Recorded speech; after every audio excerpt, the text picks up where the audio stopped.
This is Tuesday, August 11th, 2026. We are back in session here at the Monterey County Board of Supervisors. Let the roll call show that all supervisors are present. Supervisor Church will be walking in momentarily. Are there any additions or corrections to our closed session agenda this morning? No additions or corrections. All right, we do have closed session items number 1A through F. Is there any public comment on closed session items this morning? I'm seeing none in chambers, and I'm seeing no hands raised. All right, we can close public comment. We will be recessing the Board of Supervisors into closed session for those items. But before we do that, we will call to order the Monterey County Board of Supervisors for the Monterey County Water Resources Agency, letting the agenda show that all supervisors are in the room present. Are there any additions or corrections for our closed session Water Resource Agency agenda this morning? No additions or corrections. All right, great. We have closed session item 1A. Is there any public comment on the Water Resource Agency closed session item this morning? Seeing no one in chambers and no one online, we will recess for closed session agenda. We will be back here at 10:30 a.m. for the remainder of our public agenda. I look forward to seeing you then.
Test, test, 1, 2.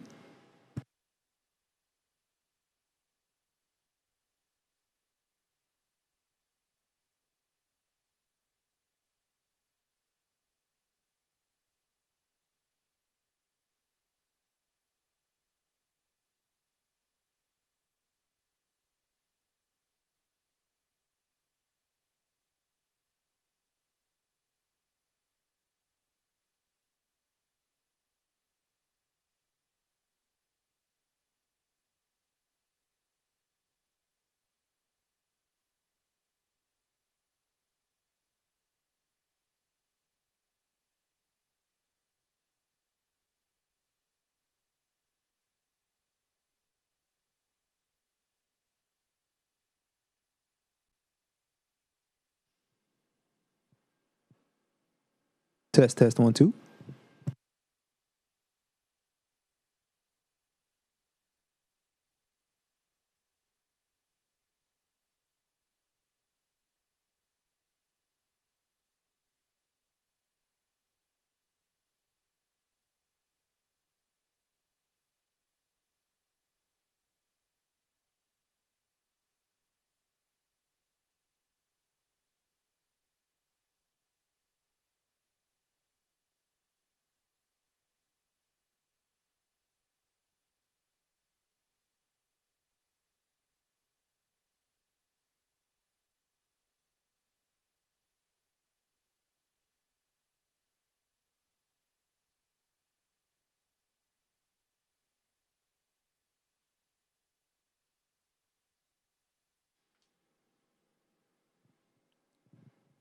Test, test, 1, 2.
Testing 1 2.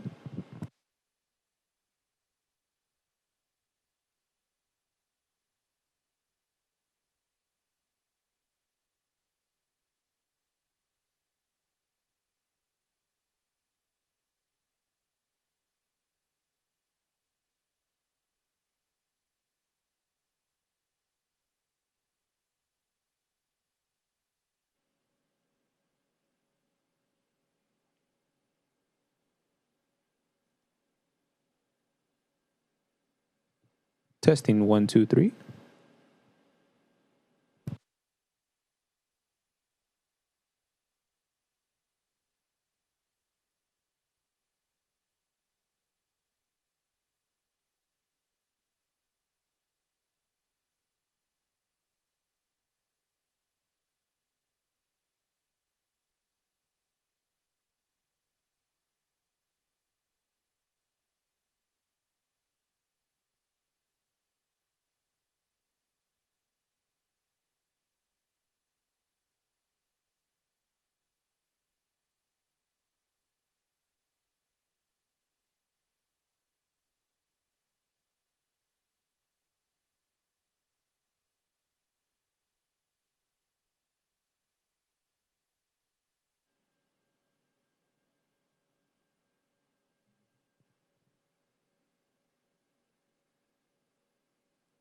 Testing 1 2 3.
Testing 1 2.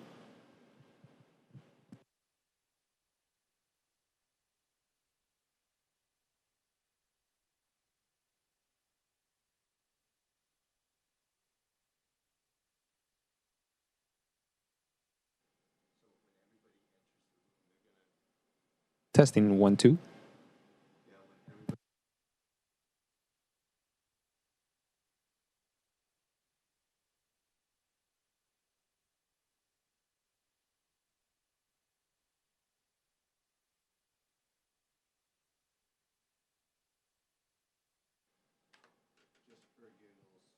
Testing 1 2 3.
Testing 1 2 3.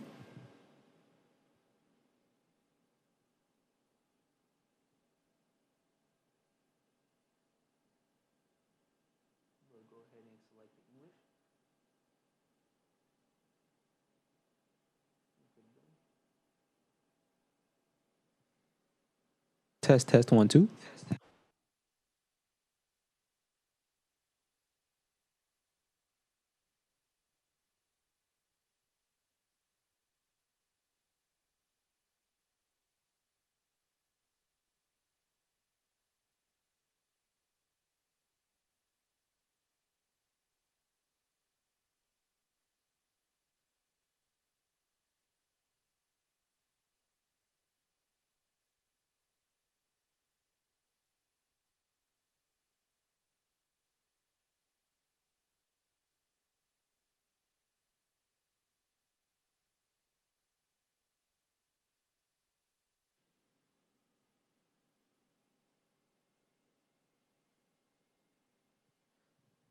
Testing 1 2.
Testing 1, 2, 3.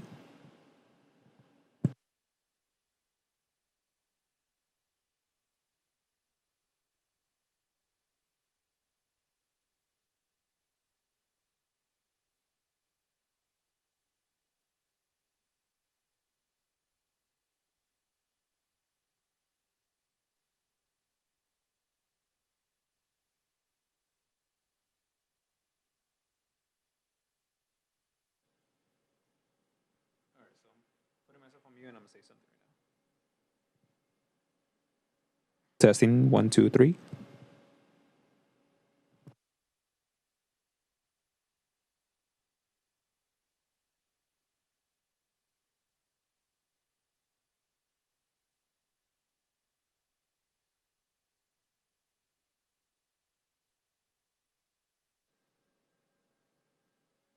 Testing 1, 2, 3.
Testing 1 2.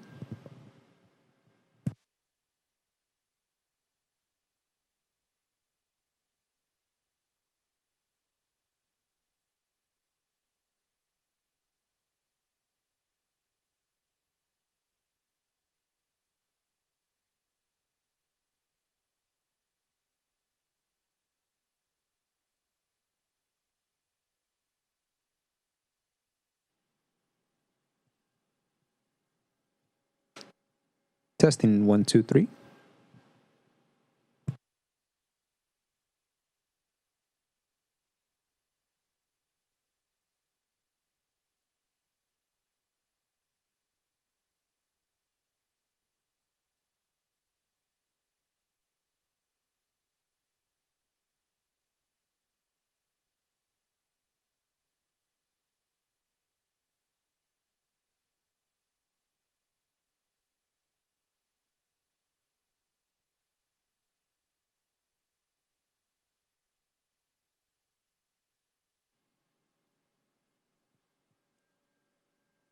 Testing 1 2 3.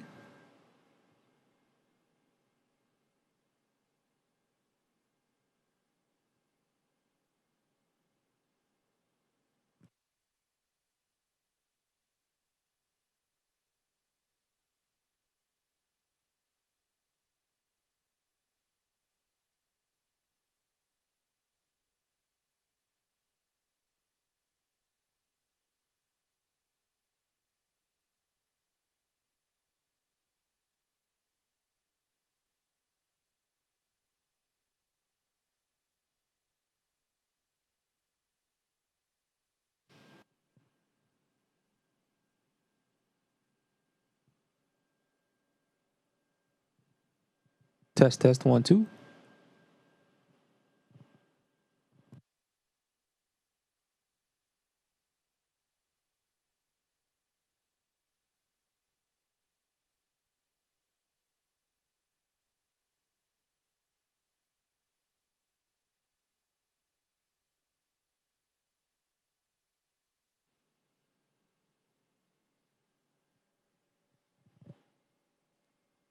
Test 1 2.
Diego, it's Valerie. Can you hear me?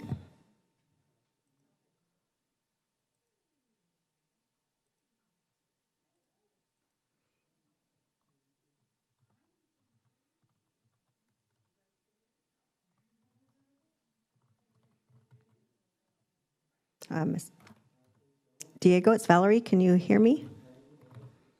I can hear you loud and clear, Valerie. Good morning. Hey, good. We can see you too. I see you on video. Okay, great. Thank you. Okay, good. Thank you for having me.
It is August 11th, 2026. We are in the Monterey County Board of Supervisors, and we're reconvening from closed session, letting the record show that all supervisors are present. I'd like to welcome Diego Salas, who's with us remotely to provide Spanish interpretation services. Diego, could you provide our Spanish interpretation announcement?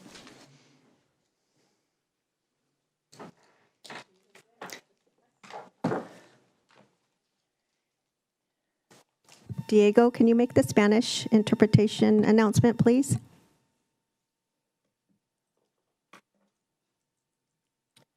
Oh, yeah. Can we do it in just a minute? Yep. Okay, perfect. We're going to come back to that. We'll move, if you would please join me in the Pledge of Allegiance. Please stand. I pledge allegiance to the flag of the United States of America and to the republic for which it stands, one nation, under God, indivisible, with liberty and justice for all. Great. We'll circle back to Diego to see if you're available. Muy buenos días. Can you hear me? We can, thank you. Oh, good. Muy buenos días a todos. Mi nombre es Diego Celis y seré su intérprete en español para la reunión de hoy. Si usted está planeando hacer un comentario público y necesita servicio de intérprete, favor hablar lenta y suficientemente fuerte para que yo lo escuche. Favor hacer una pausa al final de cada oración para asegurarse de que tengo la oportunidad de interpretarle. Muchas gracias. Great, thank you, Diego. We are going to ask if there's any corrections or additions to our agenda this morning. There is. We will be removing item number 7 under ceremonial resolutions for Dr. Sandra Montiel.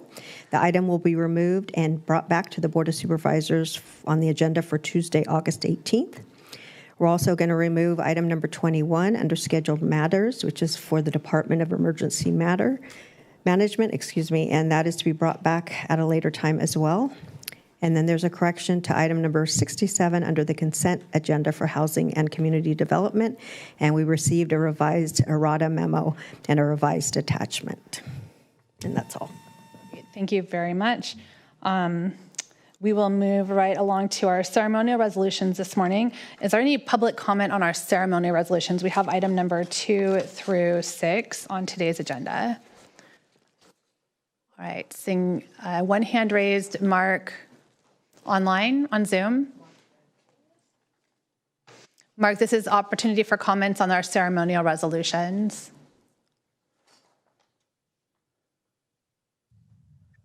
Yes, hello. Yes, hi, Mark. This Can is you hear me? opportunity for comment on ceremonial resolutions. Can you hear me? We can hear you, Mark. Okay, thank you.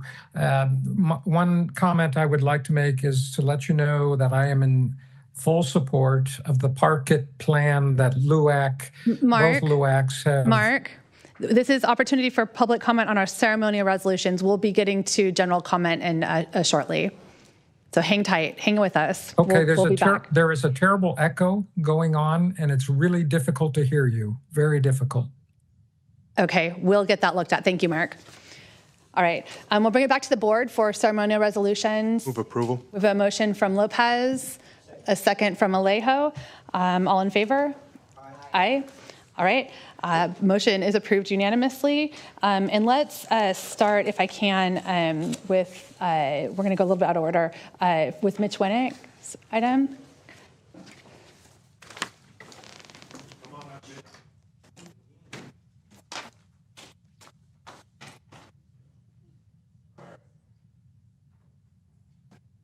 Get the honor of presenting a resolution to Mitch Winnick. Mitch and I served time together on the Board of Trustees at Natividad, and it was a pleasure to learn from him, not only in person in the room, but from the podcast that he sends out every couple of weeks to my email, where I learned about the depth and breadth of the man standing in front of me. It wasn't just the medical space that Mitch held expertise in. His background really, I'm going to read this one whereas. You know, I'm not big on the whereases, but there's one in here that just really stood out to me. He served for 20 years as a president, dean, and chief executive officer of Monterey College of Law from 2005 to 2025, transforming a single campus institution into a 4-campus law school, establishing a fixed tuition rate guarantee to make legal education more accessible and affordable, and developing one of the first accredited hybrid online JD programs in the state of California.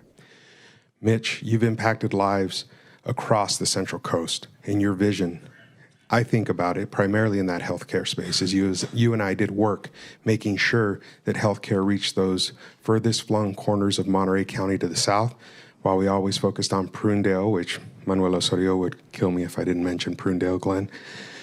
The fact is, Mitch, you've left a mark on Monterey County through Natividad, through your work at the law school, and as you head off into retirement, we know your work is not done, because there's one more whereas here that talks about his commitment to other groups beyond Natividad, including the Panetta Institute of Public Policy's Higher Education Advisory Council, the Monterey County Business Council, the County of Monterey's Housing Advisory Committee, and the City of Seaside's Housing Collaborative, and numerous other civic and nonprofit boards. You've done so much, and often it was not the space that I would expect Mitch in, where he would call me and, have you considered this? Have you thought about this particular issue, specifically when it came to a courthouse, perhaps? I always appreciated your ability to see the broader need and that ability to elevate all of our communities across Monterey County. And so as you've stepped off the NMC board after terming out, know that your mark is made, that we appreciate all that you've done, and we know that your work's not done yet. Congratulations, and thank you for your time committed to us here in Monterey County at Natividad Medical Center. Give him a round of applause.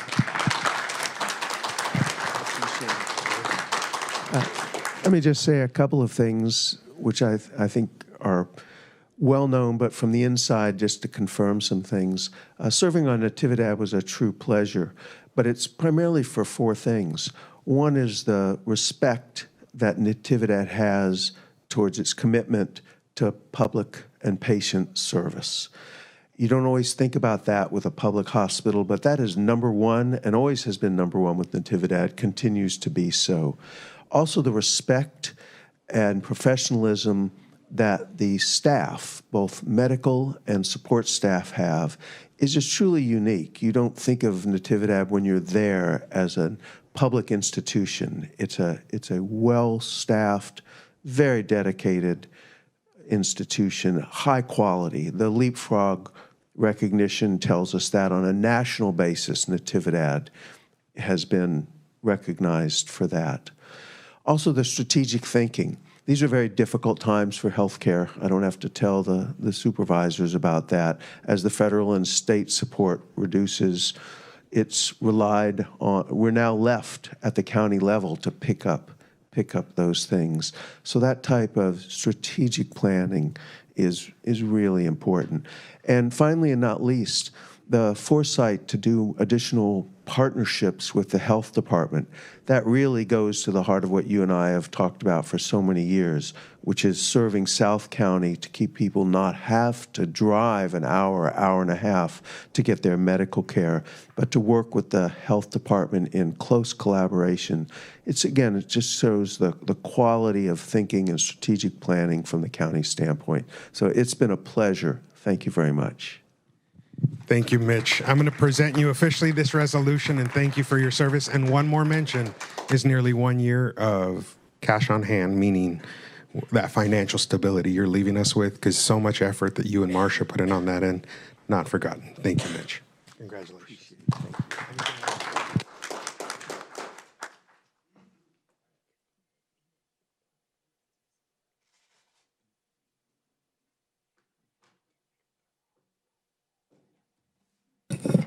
And can I say something really briefly? Dean Winnick, I just want to really say, I didn't get a chance to thank you when you stepped down from the Monterey College of Law, but really wanted to thank you for being a distinguished leader for the law school and really stepping up during times of need, whether it was during the immigration clinics, serving on our board, or many other different ways where you got the clinic involved to give back to the community, the college to give back to the community. I just wanted to really recognize that. Today I see many of our local judges, either in Monterey County or in Santa Cruz County, are alumni from the law school, and that wouldn't be possible without your many years of leadership there, really developing some great attorneys and leaders on the bench as well. So thank you for that.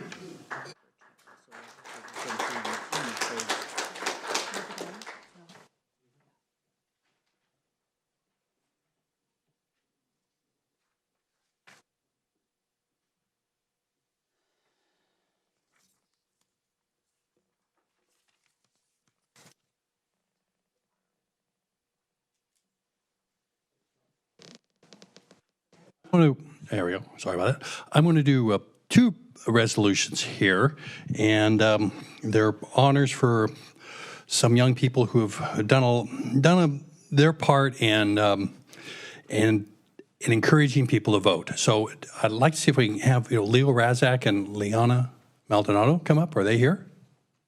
They're not here. They are here. Okay. Well, this makes the presentation rather easy. I will, just explain what this really is. And this is, these are awards that were given to Leo and Liana. Leo's a Carmel Middle School student, and Liana is a Salinas High student. And they got first place and a art contest put forth by the Monterey County Elections Department, one for the youth division, one for the teen division. And this contest is let me read it up here. It's Gina Martinez did not really design this for easy reading. It's more for reading, but it's called and it was a contest here for the 2026 election. It's Art Inspires Me to Vote. And it has another subtitle, Aim to Vote, a Future Voter Sticker Contest. So they're both getting a resolution from the Board of Supervisors for this, and it's really great to see young people engaged and encouraged to get us to vote. And we will get these resolutions to them. So on to the next one.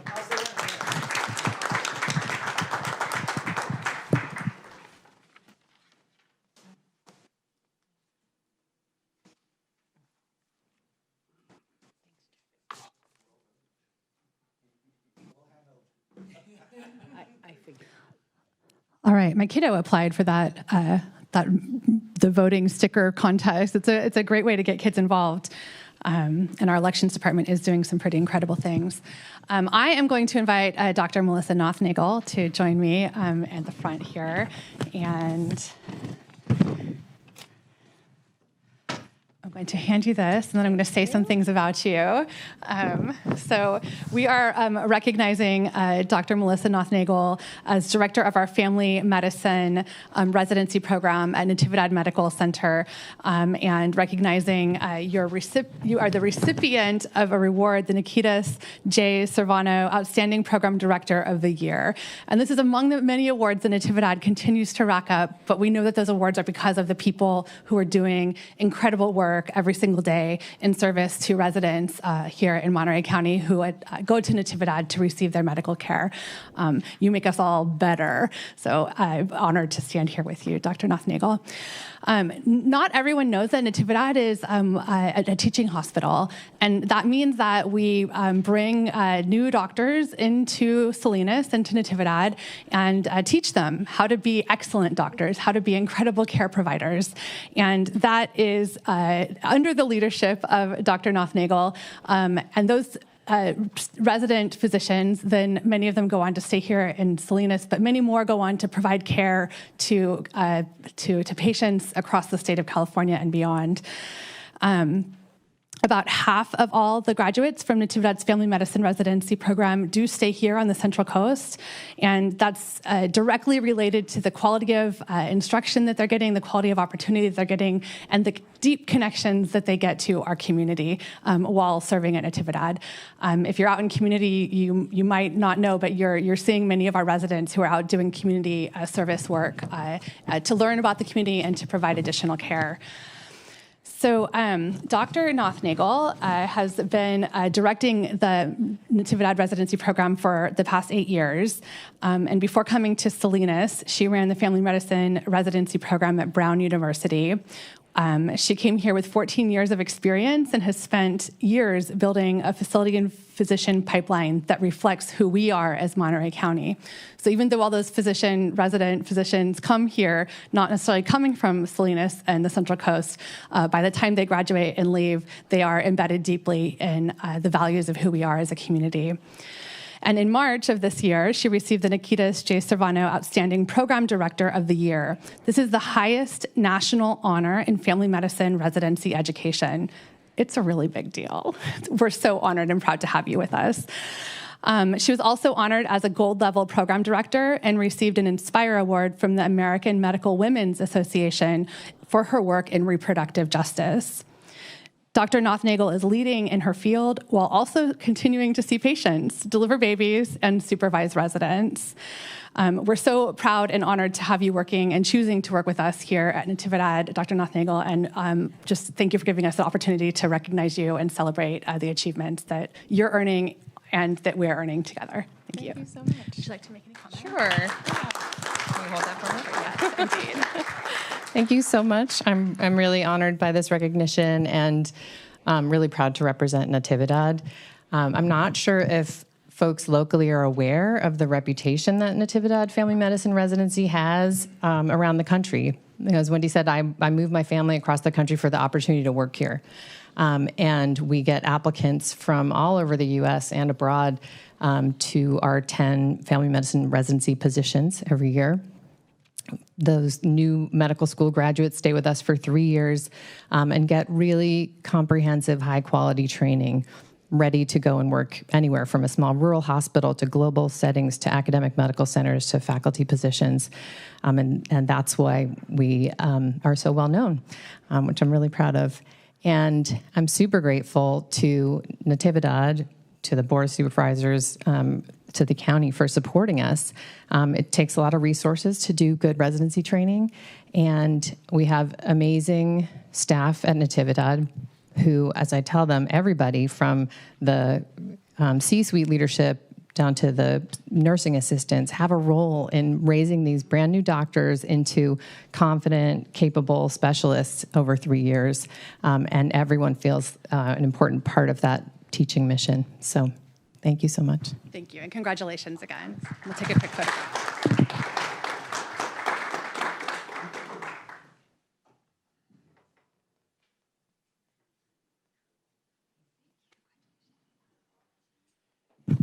All right, and I'm going to ask my colleagues to come and join me for this next one because it's a biggie. I'm also going to invite Mia Carroll to come and stand up front with us. I can hear her. No introduction needed, Maya.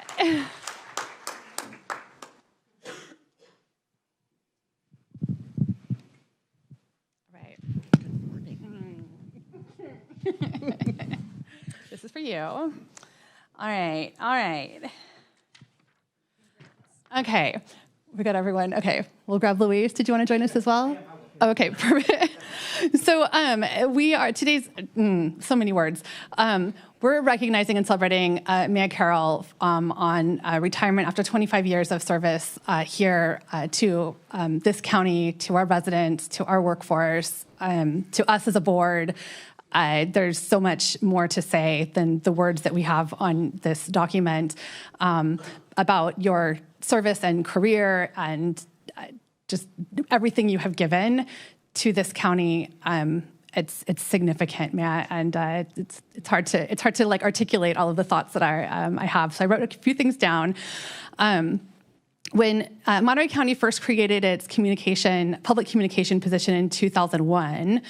They hired a former KSPW anchor who'd spent 8 years reporting on this community, and it was a very good decision on the part of our leadership at that time. For 25 years, Mia Carroll has been Monterey County's voice and our face. She was also its only communication professional for supporting all of our 25 to 27, depending on what year you were referring to, departments on her own. I think even as a part-time role. She handled media inquiries, emergency updates, board announcements, crisis messaging, all with a grounding and professional sense of calm. Maya was the one making sure that Monterey County residents knew what was happening and what to do during some of our biggest disasters, including the Basin Complex fire, Dolan and Sobrani's wildfires, the 2017 and 2023 floods. We could go on and on. And when I stepped into this role here, we were in the middle of COVID, and you were managing all of that with some partners throughout the county, but really you were the voice of the county. The information that Mia delivered to all of us was clear, on time, and it kept people in Monterey County safe. And our County Communications Bureau, as it exists today, is fundamentally and truly foundationally because of the groundwork that Maya laid for us to build on. You set the standards, you mentored colleagues, you mentored us, everyone who you've worked alongside as we talk to folks, their work is better because of the opportunity to learn and grow with you, Maya. So I just want to say this county and my experience will never be the same when you're not here. And it's been my absolute honor and pleasure and the opportunity for me to have worked with you, Matt, is significant and meaningful, and I will forever be grateful. And as you retire, I wish you the best. We wish you the best, and know that not everyone has the opportunity to leave a legacy like you have for our community. It's significant. So thank you, and let's hear it from Matt.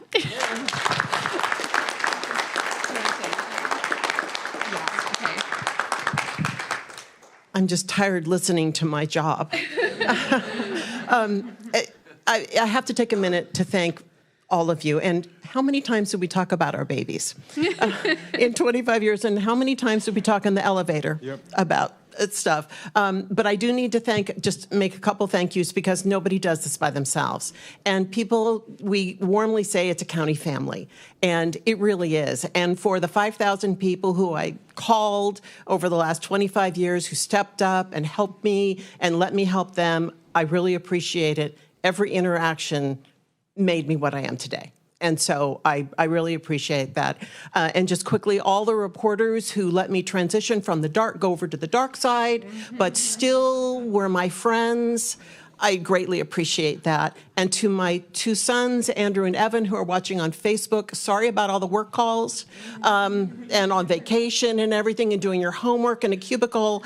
But thank you, and I'll see you soon. And then, and thank you all very much for this. It's very meaningful, and I'm going to try not to cry. Okay, so we appreciate you.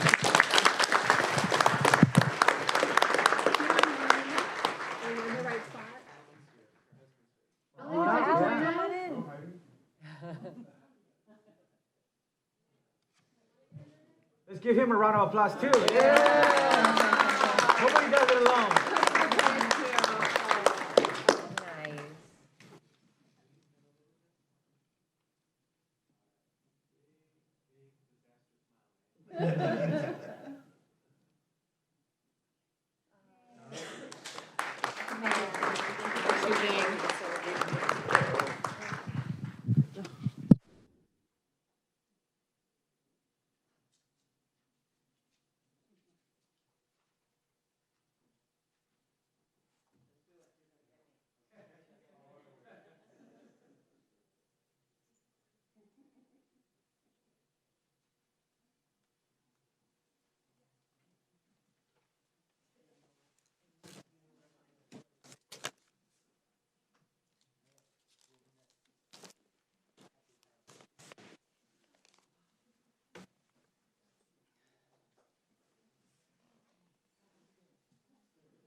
Hold on.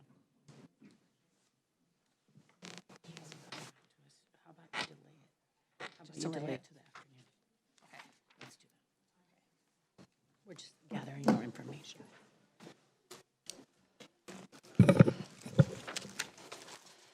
All right, we had a staff question about appointments, so we're going to delay that till just after 1:30 for lunch.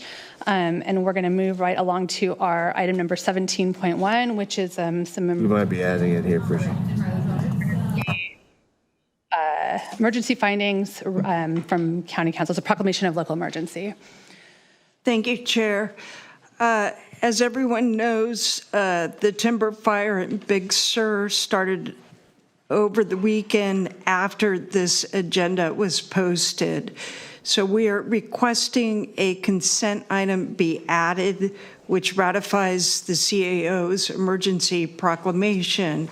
To add this item under Government Code 5495 4.2, this board must find that an emergency exists which impairs public health and safety and then move also to add the agenda item to the consent calendar. All right, is there any public comment on item 17.1?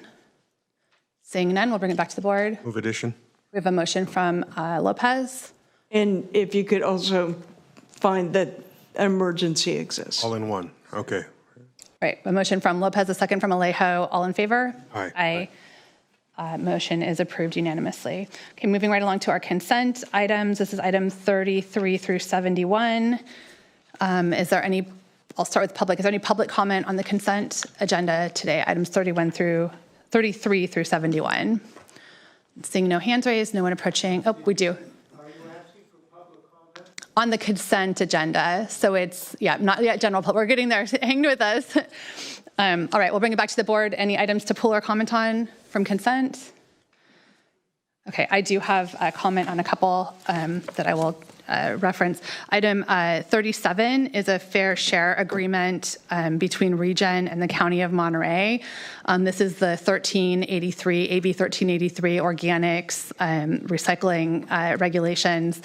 I've raised this a couple times before, and we had a good conversation yesterday with the county environmental health team. But fundamentally, I'm bringing this up because the total cost of how Region is providing AB 1383 compliance, the county is contributing a fraction of its share, which means that the participating agencies throughout the peninsula who are partners with Region are backfilling the county's share.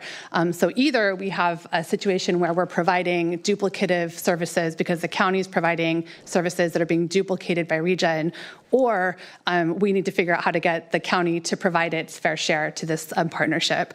So this is coming forward today, but we do have staff looking into it closer to ensure both that we are not duplicating services, but also to ensure that cities on the peninsula are not responsible for covering the county's portion of the AB 1383 regulatory responsibility. And then I also had a comment on item number 53, which is a transportation agency for Monterey County's effort to support pilot rail services connecting Los Angeles to the San Francisco Bay Area for the summer 2028 Olympics. We're joining with the transportation agency and submitting a resolution of support to bring this pilot rail service to our, to the Central Coast. I wanted to thank the legislative committee for moving this forward so quickly so that we can get the board's action on the record while it's timely. TMZ's been advocating for this pilot on the Coast Rail Coordinating Council for a really long time, and we all know that it would be amazing to have rail service ready to go for the 28 Olympics. But what really would be cool and awesome is if we're able to use this as an opportunity to move forward on extended rail service down the coast on track that's already laid and ready to go. So TMZ is just asking for the state to provide the equipment, the crews, and the funding to run it. It would be significant, and I hope that we have the full support of our community in this request. And then finally, item number 69 is non-renewal of Williamson Act contracts. And I just wanted to comment that this is a total of about 4,500 acres over 24 parcels that are being considered for non-renewal of their Williamson Act contract. That's how we protect agricultural land here in Monterey County and across the state. And this was reviewed by the Agricultural Advisory Committee, but I did just want to comment on this item, given the challenges that we face as an agricultural community. And if we lose that land, if we see a trend of losing conservation for agricultural purposes, those are things that we need to be paying attention to and thoughtful about. So just wanted to make those comments. Happy to entertain a motion. All right, we have a motion from Alejo, a second from Daniels for the consent. All in favor? Aye. Any opposed? All right, passes unanimously. I'll make one brief comment on the 1383. Please. I know last time it came here, we had this discussion a little more in depth, but I just want to share that at the Solid Waste Authority on the Salinas Valley side, we see it as an unfunded mandate, and we were clear about the way that it was going to impact bills and put it directly on the bill as a line so folks know where it came from. And so I think that question of should we be subsidizing that as a county, or should we be honest with the public about this not being a one-time short term? This is a forever piece. And if we're going to be subsidizing that from a fund, understanding what that tie is would be really important to me. Thank you. Thank you. All right, we are now going to move on to general public comments. I know we had one online and we have a couple in audience. This is the time for the public to weigh in on issues that are not otherwise listed on the agenda. We do ask for shared respect while people are here providing their testimony. Our county code does not allow for demonstrations of yelling, clapping, or stomping. We want to make sure that this space remains accessible to all, regardless of what your opinions are. Public comment is limited to 2 minutes. We have a timer on the screen, a bell will sound, and then the microphone will shut off. But I do just ask for your help in managing the time so that we can keep the meeting moving. Additional testimony can be submitted in writing to the clerk or via email at cob@countyofmonterey.com. Thank you. President. Solid bowl of the world, yet we've had no air monitor from CDPR since 2017, so we don't know what we're breathing in terms of pesticides. It was interesting to read through the environmental justice element of the Monterey County General Plan, where CalEnviroScreen data was shared from Office of Environmental Health Hazard Assessment on pesticides accumulation in some of the disadvantaged areas. 99% accumulation in Baranda, Las Lomas, Moss Landing, Castroville, the list goes on. In Pajaro, where we have our closest air monitoring, it's listed at 79 to 100% accumulation. That's very concerning to me. We seem to live in a time when we've normalized this behavior. I flash back to 1962, where Rachel Carson published Silent Spring with many of these same concerns. My colleagues from Safe Ag, Safe Schools and Future Leaders of Change are right now in Sacramento, marking 30 years for California for pesticide reform. Just wanted to share with you that on a local level, I have a big concern I shared with the City Council this week in Salinas. I met with the Monterey County Ag Commissioner by phone for over 20 minutes, displaying a concern that I have from spray days notification data that I have collected for 2 schools in Salinas that are near fields. University Park Elementary, I've noted 57 methamil applications since May 10th. McKinnon Elementary, over 50. And to tell you the truth, I think I've missed a couple because it's so hard to keep up with this. That is a minimal number I could document. Now, the Ag Commissioner in our conversation not only confirmed that methamil, these applications are all methamil, is banned in over 50 countries for its toxicity, yet he is signing off on every application. And he admitted to me that this trend is going on for the next month at least. We share concerns that school is in session. I share concerns that I've had seasonal health concerns that seem to calendar in concern with this. So I'm asking all of you to speak out to the Ag Commissioner and please research methamil. Thank you.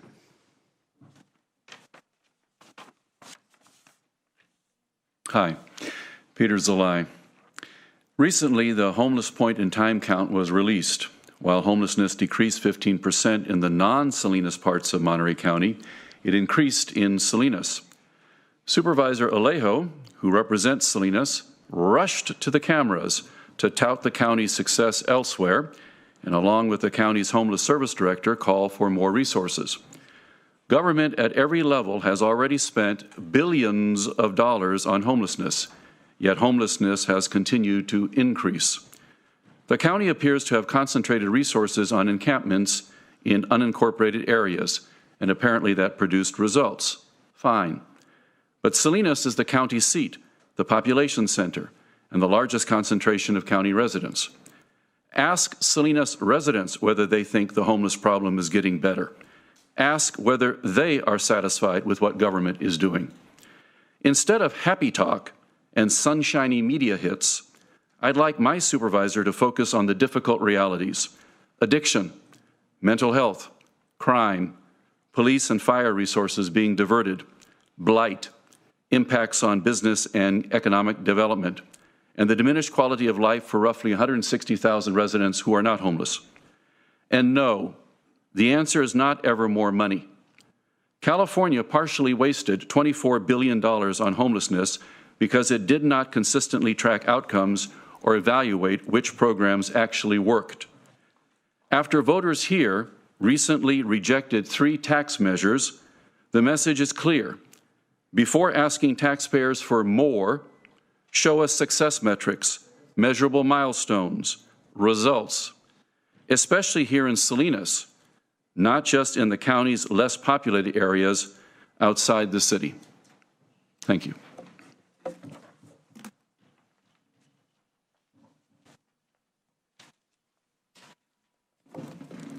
Good morning. May it please the board. Richard Rosenthal. I'm here to speak on builder remedy projects.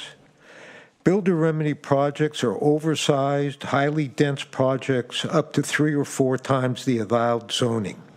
The state permits them because the county is currently delinquent in timely revising their housing element. These projects utilize scarce resources that could and should be used to implement the revised housing element.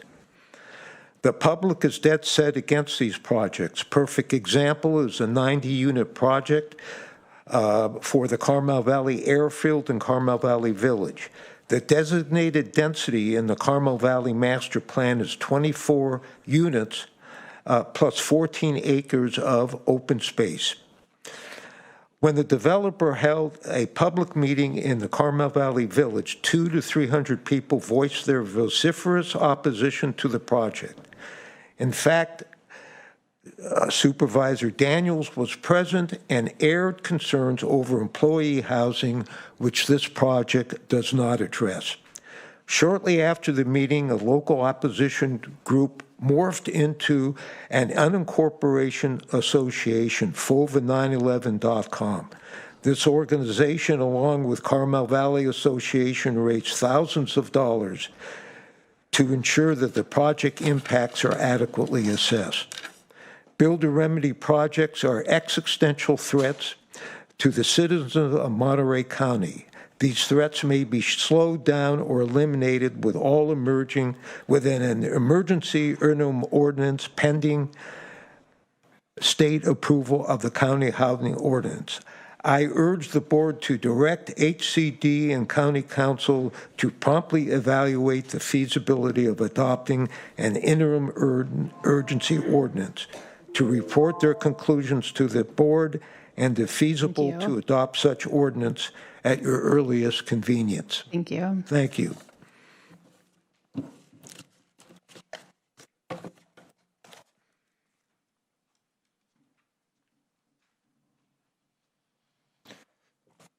Good morning, members. I'm here today to strongly urge you to consider finding a legal path that would enable our county to put an end to builders' remedy projects in Monterey County. I have lived in Carmel Valley Village on Poppy Road for 43 years. Builders' remedy projects where density is not governed by the county's new housing element will certainly endanger the health and safety of all of our residents and will destroy the sacred character of the village, never again to be the beautiful gift that it is. Thank you.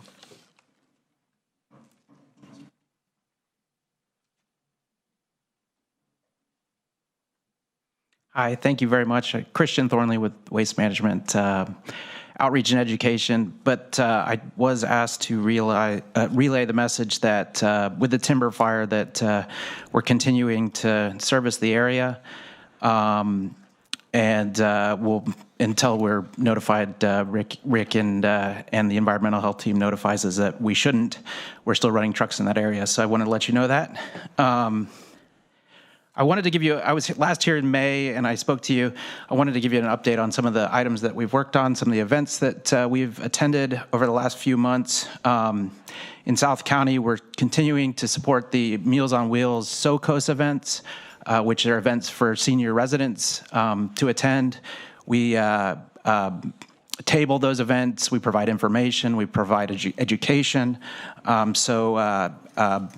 We will always continue to support, as long as I'm in the position, we'll always support those events because they're great events. We did an event in June at the Capslow Preschool in King City that we took a truck out there and did a demonstration for the preschoolers, about 25 preschoolers. And it was a really great event. I was joined by 3 of my colleagues, including the operations manager from Halone Road. If you want pictures, we can send you pictures. It was a fun event. And rounding out King City events, we were at National Night Out last week to provide information and education along with Salinas Valley Recycles. I did want to plug that, I've got 22 seconds, but want to plug that on Saturday we do have an event in San Ardo. So anybody who lives in that area, please come out 8 to 10:30. We'll be on the main street there. Bring all your hard to dispose of items, and we'll have a place where you can dispose of them for free. Thank you very much. Have a good day. Thank you. Anyone else in chambers?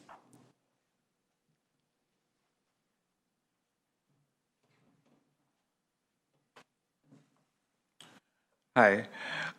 So Interim Sunrose Apartments was a project built with a total capital operating investment of nearly $10 million, including $6.8 million in construction costs and over $3 million in mandatory capitalized operational reserves, specifically raised to grant and keep tenant rent permanently low income and supportive for the next 20-year commitment. Yet administrators and operators are threatening those public investments with ghost reporting. Since December 2024, I have formally revoked my HMIS and data sharing and requested my record to be closed. I demanded a review of my file, only to be stonewalled by interim officials that exited me from services in April of 2025, but behind my back recertified me as an active participant in September of 2025, drawing metrics and protecting their grant funding while providing zero case management or zero services.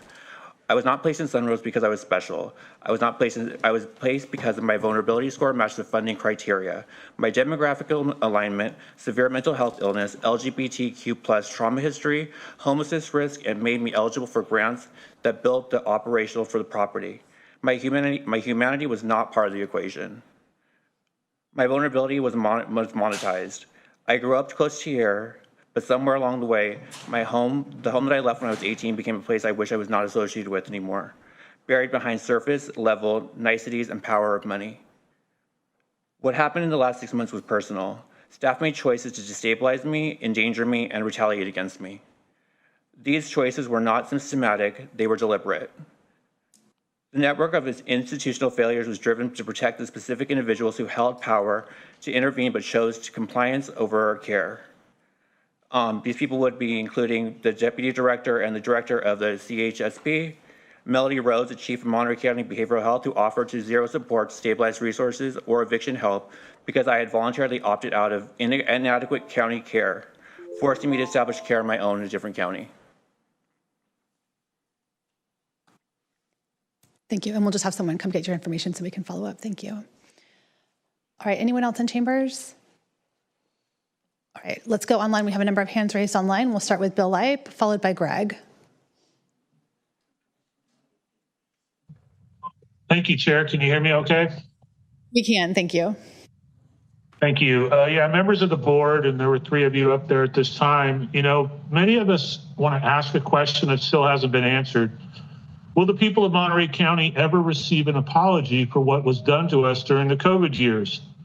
We were separated from our loved ones. Some of us could not be with family members when they were sick or dying.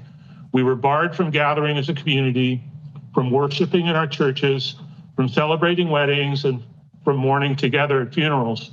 Our local businesses were closed or crippled. Our children were isolated, and many of us who questioned official policy were treated as irresponsible, dangerous, or unworthy of being heard. All of this was justified with extraordinary certainty. But Anthony Fauci's own diary shows that privately, serious uncertainty existed about issues the public was often told were settled.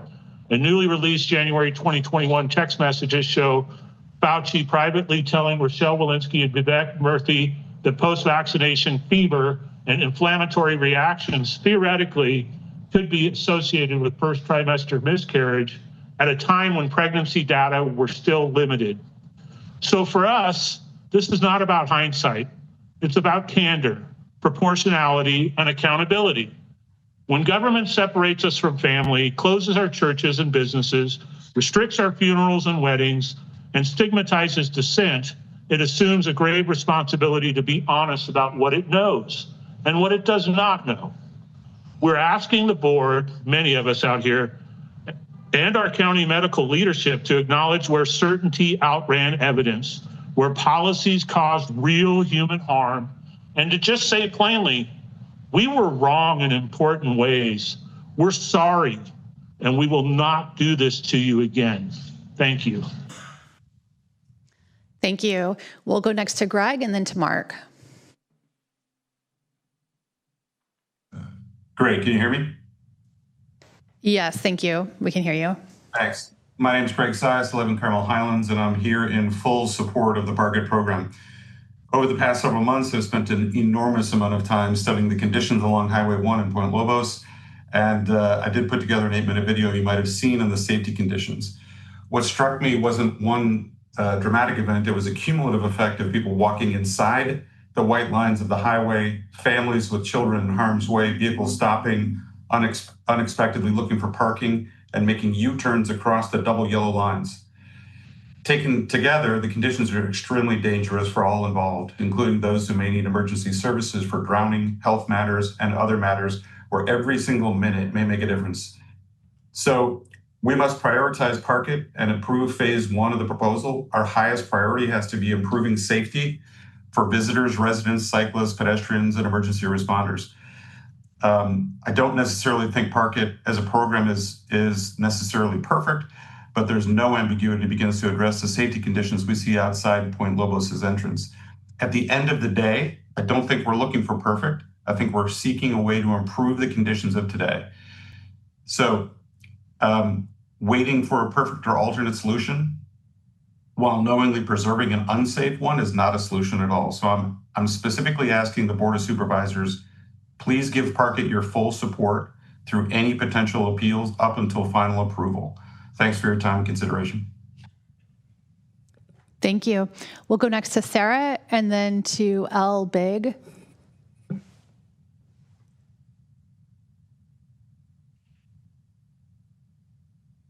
Hello.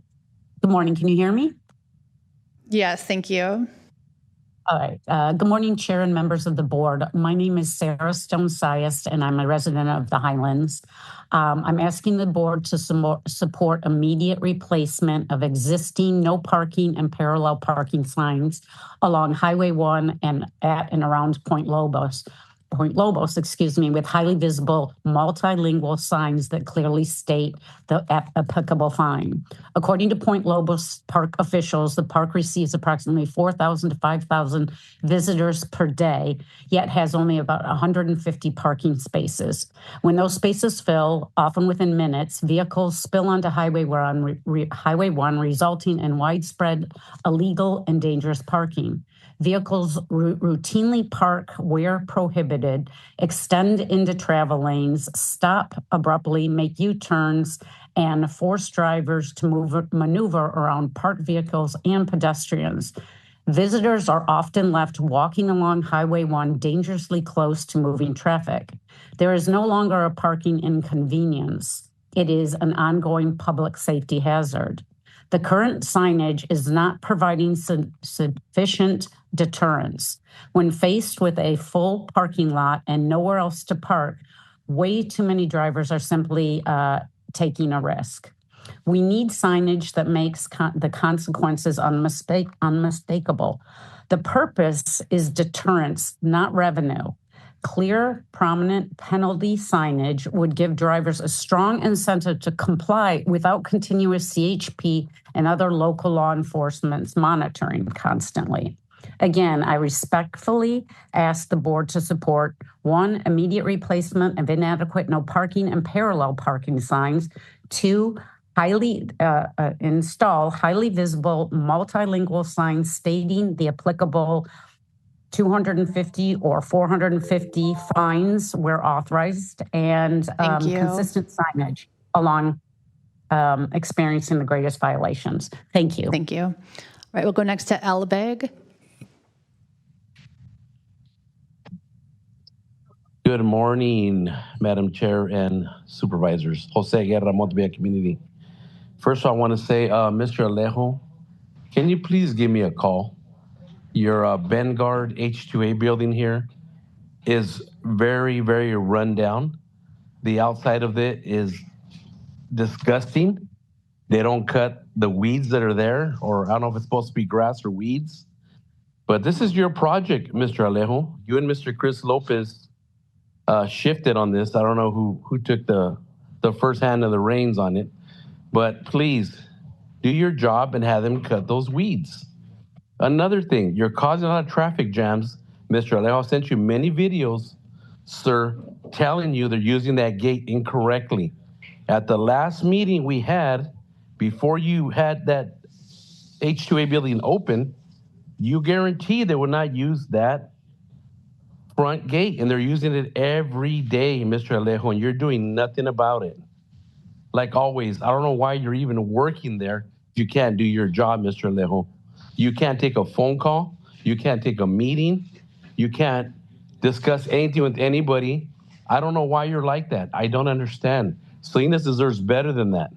So, Mr. Alejo, when you are up for re-election, please, I would vote for anybody but you. And I hope that you don't try to get reelected, because I'll guarantee that I hope you don't. We don't need people that are not going to serve our community. Please, Mr. Alejo, do your job. Please, I'm asking you again, do your job, sir. Please. I don't know why you can't do simple things like meet with people. You're a politician. That's what people do. Politicians meet with the people that support them. You're not going to get my support in the future, Mr. Alejo. Thank you all, and God bless you. Have a great day. All right, we have one more comment from Gwen. I'm going to yield some of my time just to say I totally support Supervisor Alejo, and when I needed a supervisor to speak to, he made himself available to me more than once, and so I appreciate that, Supervisor Alejo, and I do hope you will run. On the second note, real quick, I want to thank the firefighters, the men and women who are fighting this fire, and my love and support goes to those families who are negatively impacted by this fire. So I'm a resident of Carmel Highlands, and I'm concerned about the public safety at Point Lobos. The Point Lobos parking lot is consistently over capacity. Because of that, drivers are turning into unsafe and unintended parking areas nearby and crossing active travel lanes. This creates two compounding risks: dangerous vehicle movement across the highway and a fire hazard from the vehicles parked on the dry combustible vegetation. I'm asking the board to act on several fronts. First, I'm asking the board to direct an immediate update to the county's enforcement mechanisms along this stretch of Highway 1. The existing fine for illegal parking is only $28, far too low to serve as a meaningful deterrent. I'm asking the board to consider a substantial increase to reflect the seriousness of this. Second, I want to raise a related and worsening trend, which is that vehicles are now parking into the highlands on the eastern side of Highway 1 near Gibson Creek, a spot that no reasonable visitor would have ever previously used for parking because the main lot is so overcrowded. Because of this, in some cases, these people are considering this a safe parking option, but to reach it, they have to cross the double yellow line, cut through the medium, and then run across Highway 1. And I'm just concerned because they are parking on dry, combustible grass. Separately, I want to flag a fire safety concern tied to the same parking pattern. Much of the eastern side that I'm referring to, where cars are parking, is covered by this grass, and vehicles who are parking there particularly are exhausting out the heat, creating a real risk of ignition. I would hope that the Board of Supervisors could work collectively with whatever agencies they need to do to ensure that any barriers could be removed so that safety and access to Point Lobos could be resumed. Thank you very much. Thank you. All right, I'm seeing no additional public comment. Oh, did we get Mark? Mark, let's try you again. Can you hear me okay? We can hear you. Okay, wonderful. Thank you very much. Good morning to you all. I just want to reinforce the problems at Point Lobos. You've heard them. You've seen the videos probably. They've certainly been on the news. And I want to point out that most of the problems with the parking situation occur south of the entrance to the park on both the east side and the west side. On the east side, there's no parking signs for the most part, and people ignore them. They aren't given tickets, or the tickets are not even, they're worth the price of admission, so people ignore them. As the previous person just pointed out, now people are parking all the way down south towards the gas station. It's a terribly dangerous situation. On the west side, south of the entrance, it's a known bad situation. People park with their cars right up against the white line of the highway, children walking on the highway with their parents. This is a known bad situation. We are putting ourselves in legal danger by allowing it to continue when we could easily put up no parking signs and enforce the no parking. That would eliminate that problem.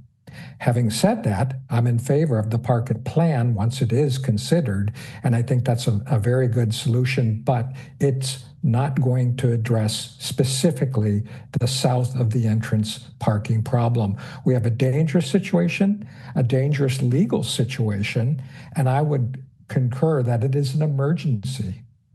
I think our county needs to work with Caltrans to get no parking signs up at a minimum, or consider building out the shoulder on the west side south of the entrance. Thank you for your time. Thank you, Mark. I'm glad we were able to get the audio issue resolved. I'm seeing no additional hands raised. Madam Chair, if I could respond to a couple of comments. Go ahead. Thank you. I just want to briefly respond to some of the misleading statements made by two of the public speakers today. First of all, on the Vanguard Farm Worker Housing Project, it's a project that provides housing to 350 farm workers in our community. This was not my project or Supervisor Lopez's project. It was brought to our attention after the Planning Commission had already approved it. And this is individual. I have met with him. He has my cell phone. He has my email. Until this day, he sends me the same complaints. And it's been years now. I've met with him repeatedly, heard him repeatedly. He just doesn't like the farm worker housing project. And he's the only neighbor in that area that provides this complaint. I have heard from not a single other person. So I just want to let the public know that. A couple of these people, the individuals who spoke, are running for office. So yes, they like having them make these comments, record themselves, and repost it on their social media. I get it. But I just want the public to know what's really behind that. On the homelessness numbers, yes, Monterey County had good news. We had a 50% decrease in homelessness, but it's not the first time. This count on homelessness is done once every 2 years, and it's the methodology used by the state and HUD, the federal agencies, to assess the homelessness in each of all the counties across the United States. But in 3 of the last 4 counts, so we're going back 8 years, there has been decreases in Monterey and San Benito County. Both those counties are in our continuum of care. Salinas had a very slight increase, 3%. That's about only 3 dozen individuals, 36 individuals in a city over 160,000 people. And I didn't run to the cameras. I am the chair of the continuum of care. So yes, every 2 years, I have to make a statement. I put on the press release to address questions from the public. But if anyone looks at my comment or looks at the press release, it says, yes, we made progress, but there's still much more work to do. When it comes to homelessness, even if we make progress, there's still going to be homeless individuals that we need to work hard to get into housing and into services. And that is our commitment. So yes, while some people tell and say what other people should be doing, some of us are rolling up our sleeves and trying to address homelessness. It's very hard work. It's very expensive because it's not just about providing housing. It's about providing those wraparound services that help people stay out of homelessness. So I just wanted to point that out. And just in the last time that I've been on the time that I've been on this board, we opened the first homelessness shelter in conjunction with the city of Salinas, the Share Center, one with the city of Seaside, the Casa de Noche Buena. And just this year, we opened 4 new housing projects to get people out of homelessness and into housing in King City, Salinas, Watsonville, Pajaro, and Soledad, almost 140 units of housing. But again, there's a lot more work to do. So I just wanted the public to know the context. This is hard work, but there's many of us on this dais out in the community that are working hard to provide more opportunities and services for our most vulnerable out in different parts of Monterey County. Thank you.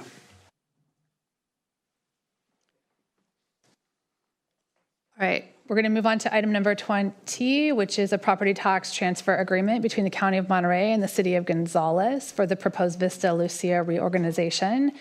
And I will pass the floor to staff to present. Thank you, Madam Chair. Good morning, and good morning, board members. Craig Spencer, our HCD director, and I are jointly handling this item this morning. And in the interest of time, just by way of very brief introduction, The City of Gonzales has submitted an application for the Vista Lucia annexation proposal to the LAFCO of Monterey County, which is the entity that approves annexations to cities and special districts. This is about a 771-acre piece of property. It's immediately adjacent to the City of Gonzales and within the sphere of influence, which is the city's adopted growth boundary. A property tax transfer, which is an agreement between the city and the county on how property taxes are shared, is a requirement for LAFCO for the application to move forward in the LAFCO process. And essentially, the property tax transfer is based on a board-approved formula that we've used over the years. It's essentially a math equation, and we've done that calculation. It accounts for a share of base property taxes and increment or the growth in property taxes to cover city payment of services that they will now be providing. Police and fire protection, for example, is a good example. There's a 2014 memorandum of agreement between the county and the City of Gonzales that speaks to growth-related issues, and there's a provision of that MOA, the memorandum of agreement, that essentially says that for property taxes to be shared or for revenue to be shared, the annexation must be consistent with that MOA. So Craig Spencer is going to handle the bulk of this presentation in presenting to the board our recommendation on the consistency. We feel that the annexation is consistent with the MOA. I'd like to note for the record that Mayor Rios from the City of Gonzales and City Manager Carmen Gill are both present today, should the board have questions. And with that introduction, I'd like to turn it over to Craig Spencer, our Housing Community Development Director. Thank you, Nick. Good morning, Supervisors. Craig Spencer with Housing and Community Development. I'll go briefly over the MOA. Nick had asked me to review it because there's this correlation between the tax share agreement and the memorandum of agreement. The memorandum of agreement that the county has with the City of Gonzales is certified by LAFCO. It has 7 main sections to it, or no, 8. I apologize, 8 main sections to it. In the 8th section, it does talk about the city's ability to share tax revenue, being dependent on the county finding the development consistent with MOA. So the first 2 sections really deal with the growth of development for the City of Gonzales. It specifically references a map that comes from the city's general plan. The city and the county agreed that the city would grow towards the east, away from Highway 1 and towards the foothills. And the sphere of influence that has been approved by LAFCO is shown in that map. The Vista Lucia development is entirely within the sphere of influence on the east side of the existing boundaries. There are some specific policies that I'm happy to get into if should there be any questions within that regarding things like encouraging infill to postpone conversion of agriculture and retaining buffers and things of that sort. There are some overlaps within the sections as well. Section 3 of the MOA really talks about how the city should modify their general plan and sphere of influence to retain land south of Gloria Road, and they have done that. They also were agreed to with the county to coordinate access and improvements and maintenance of roads, specifically Associated Lane, Iverson Road, and Gloria Road on the boundaries of their sphere of influence and urban growth boundaries where they're growing towards. Section 4 talks about the city approving specific plans for the development, with those specific plans promoting self-contained neighborhoods, no smaller than 125 acres and no larger than 400 acres. The city is proposing a phased specific plan for Vista Lucia with 2 neighborhoods, each little less than 400 and almost 800 acres total within that Vista Lucia. Section 5, the agricultural land compatibility really talks about retaining agriculture until it's converted to urban use. It's growing towards the east again. including agricultural buffers within the project, which is shown on the specific plans that the city's provided to LAFCO, and rerouting specifically agricultural truck trips around so that they aren't going through the city and the new proposed urban development areas. Section 6 is really where a lot of comments have come in. It has to do with the ag land conversion and mitigation programs.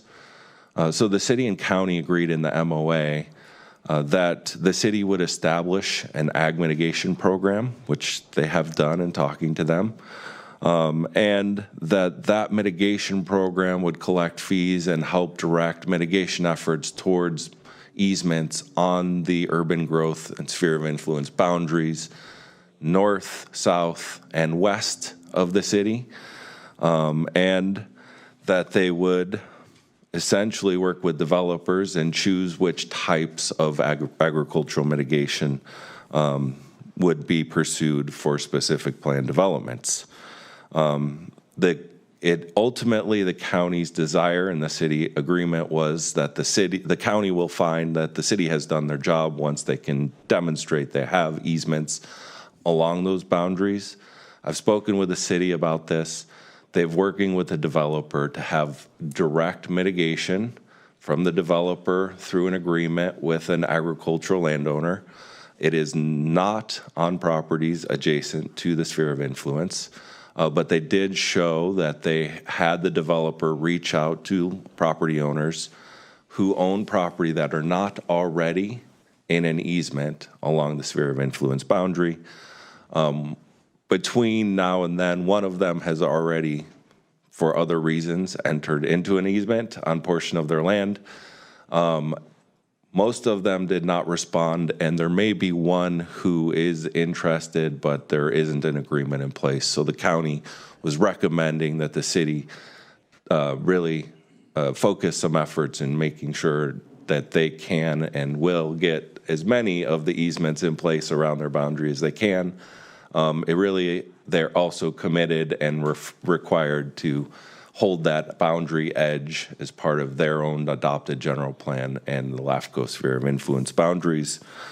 So it is both the adopted policies and the easements that would help protect those lands.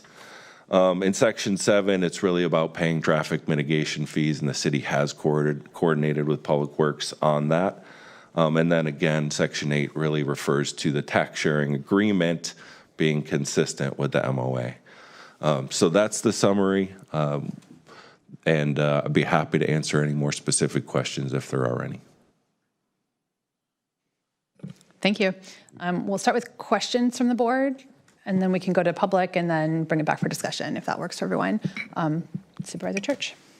Yeah, just probably briefly on this. We just on your comments here just a minute ago, and I know I think there's some mitigation that looking at it's like 9 miles away. Am I correct on that, or quite a distance?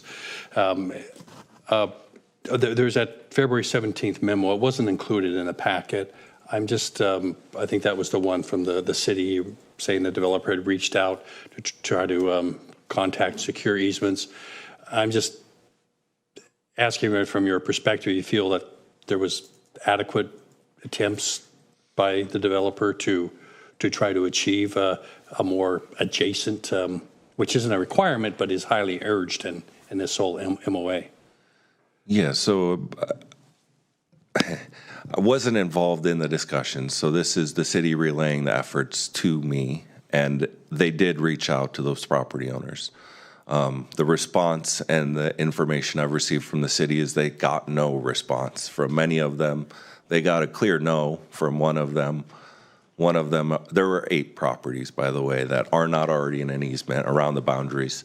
So one said no, one has already entered into an easement, and the others didn't respond, with one potentially being interested, as has been discussed through. So that's, and I guess that was my clarification on there, because I didn't know if it was the developer or the city that was reaching out at that point. You're saying it was the city more, because I said the memo wasn't in there. So it was kind of missing that little piece. Yeah, so in asking the city about this, the city forwarded me this memorandum that's part of their LAFCO application that talks about the efforts that the developer, I believe, went through to contact those property owners.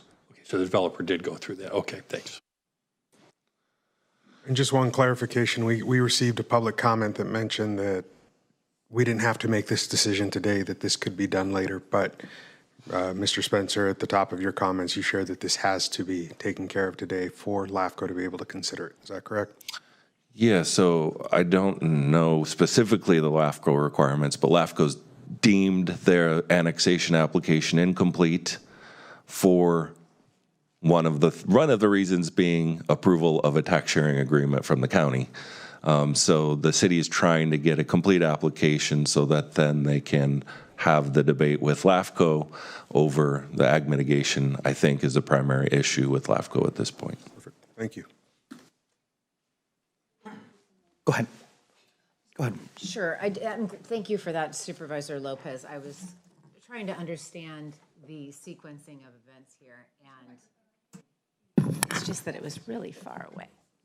Trying to understand the sequencing of events here and want to understand, as someone who actually sits on LAFCO as well as sits on this board, I'm trying to understand if I'll be asked to make a decision about the ag mitigation after this meeting, in which I will be in a position, well, I've already made a decision about the ag mitigation. So if you could just help me understand where the ag mitigation and the tax sharing agreement intersect, and so I can understand what I'm comfortable doing today. Yeah, so the city has sort of a difficult position of having to satisfy three different requirements for ag mitigation. One being our memorandum of agreement for tax sharing purposes, which is the county making a determination on the memorandum of agreement. The other is LAFCO and the LAFCO ag mitigation policies, which I can't speak to with any certainty. And the third is California Environmental Quality Act and the mitigations that may come out of the environmental review, which the city has done and identified the need to mitigate. So I think there are different hats you could wear and different reasons why you would, or different criteria you would be applying in the different seats you would be sitting on if you were in all three seats acting on an ag mitigation proposal. So today is about consistency of the annexation request with the MOA for the purposes of the tax sharing agreement. For the purposes of the tax sharing agreement. So that's where I'm getting confused, but it sounds like there was a clear request from LAFCO to finish, your application, Gonzalez, will be incomplete unless you get this tax sharing agreement. And it sounds like you've just reiterated that this tax sharing agreement needs to be in place before the LAFCO meeting. Is that accurate? That's what I am understanding at this point, although I can't say with certainty because I have not talked to LAFCO staff and director, so I don't know for sure what their criteria would be. I do know that this is one of the, I think, maybe only remaining criteria they have for getting a complete application before LAFCO. Okay, and then where does the ag mitigation portion fall in the MOA? And can the tax sharing agreement be approved if that part is unresolved? It sounds like you're saying yes, but I'm just trying to wrap my head around it from a different direction. Yeah, so in my review of the MOA, I think there's fairly clear consistency with 7 of the 8 sections of the MOA. The ag mitigation portion, there isn't anything in the MOA that says we will not approve an annexation unless it has a mitigation that includes easements on the boundaries. Mm-hmm. It sets the intent to not grow north, south, north of Associated Lane, south of Gloria Road, and west. And it requires that, and the city agreed to establish a mitigation program. And the intent in that is that the city will pursue getting easements on those lands adjacent to their sphere of influence. That the city is saying there is potentially one interested property owner that will be explored at a future time. There are other areas within the sphere that would, if developed in the future, require ag mitigation. So there isn't an inconsistency in that Section 6 that is clear. There's an intent. The county's hopeful that the city will follow through on securing easements if they can. Obviously, it's up to negotiations with property owners. Some of that has occurred, and so we did ask those questions of the city, and they provided some information about efforts that they did to try and secure direct mitigation with those property owners. So we left it as we will encourage the city to continue to pursue those easements. Thank you very much. And just going to timing, Craig, when is this project expected to be heard at LAFCO? Do we know yet? I think there is August 24th potential.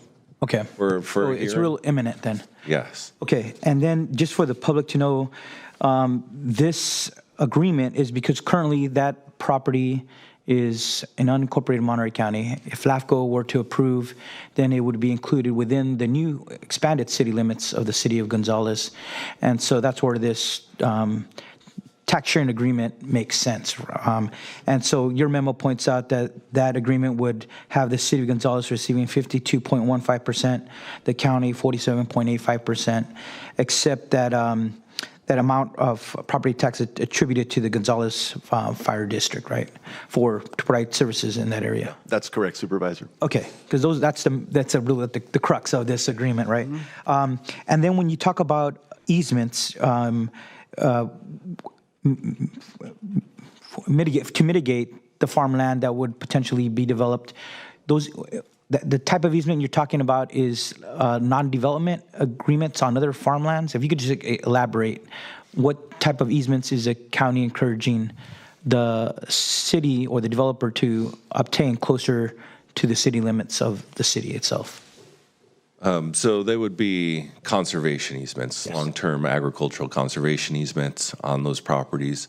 Some of the properties adjacent to the city are already in both Williamson Act and an agricultural easement. Some are in Williamson Act and not an agricultural easement, and some have neither. So the MOA is seeking agricultural conservation easements on those properties that ensure their long-term agricultural protection. And Kelly Donlin from the County Council's office, I just wanted to clean up one comment from Mr. Spencer. LAFCO will not be considering the annexation application on August 24th. The application has to be deemed complete first, and then staff has to move it forward, and they'll set it for hearing. I don't know when LAFCO could speak to that, maybe the fall, but I'm not certain on the date. Okay. Yeah, I think all of us kind of are hearing it may be before the end of the year, so it still seems to be a pressing issue to address. Those are the questions. I'll have comments after we hear from the public. And Madam Chair, just to reiterate kind of on top of what Ms. Donlin said, for the application to be deemed complete at LAFCO, a tax sharing agreement is required. So that's sort of a foundational issue. Got it. Thank you. I had a couple questions. And Craig, there was a map that you had when we met, and I think that would be a really helpful map to have shared again. I had a technical question, clarification. The tax rate area listed in the board report identifies tax rate area 071-011, but the draft resolution references 076-001. Yeah. 011 versus 001. Is that a correction to note? Let me explain if I can, Madam Chair. The way the board formula works, we look at an existing tax rate area within the city and replicate that ratio, if you will, in the area to be annexed, minus the 40%, which is what's called the ERAF share, which is the Educational Relief Augmentation Fund that goes to the state. So that's not a typo. Those are two different tax rate areas. Okay, and then there's another one referencing 0126-011. So there's 3 different tax rate areas that are being referenced? Mm-hmm. Okay, correct. Just wanted to make sure that was clear. Thank you for answering that. Just a couple questions. So the tax sharing agreement that's being proposed that we would be approving today would be for the entirety of the annexation, all 771 acres. That's correct. But the ag mitigation that's in place for the project currently is only for the first phase of the project? No, it's for the entire 770 acres. It's for the entire 771 acres. Okay. And then maybe this is a legal question, but we back in 2014 we put together an MOA with the city, with the county. There's sort of commitments made on both sides. What is the obligation of the county to enforce or uphold the MOA, MOU? Could we as a board say we just, we don't want to agree to what we like? Where does the level of county legal enforcement come into play? Like, what is our obligation?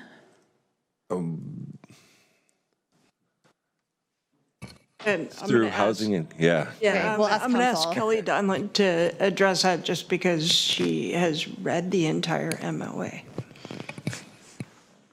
I mean, this is a signed MOA between the board and the city. We do have an obligation. It is within the board's discretion and the city's discretion to amend the MOU. But as part of your board packet today is findings within the resolution that the MOA is consistent. Okay. And I guess that's part of my question, but so as I'm reading this, when we look at this map here, and I think this is helpful for me. So within the MOA, we talk about utilizing the city agrees to maintain agricultural open space around the city of Gonzales as a means of giving form and definition to the city. And then there's these, the agricultural land conservation program speaks to purchasing, requires new development to contribute to the cost of purchase of permanent agricultural easements beyond the permanent urban edges identified in the land use diagram. And this isn't the same diagram that's in the MOU, but it points to, I think, the boundary of the city. And when we talk about the west, the north, and the south, there are, I think, six to eight parcels that do touch the city boundary. And so the commitment of the MOA, the intent of the MOA is that agricultural easements would be put in place around that U shape around the city. And so, and this one's harder to see than the one that we looked at. But what level of commitment remains, or what level of, so that the city agreed to put those easements in place. The county in the MOA says, we'll agree to tax sharing so long as you do the easements around the city. Clearly there's some easements that have already been established. If the county agrees to the tax sharing, but the easements don't end up happening around the city, what's the county's, what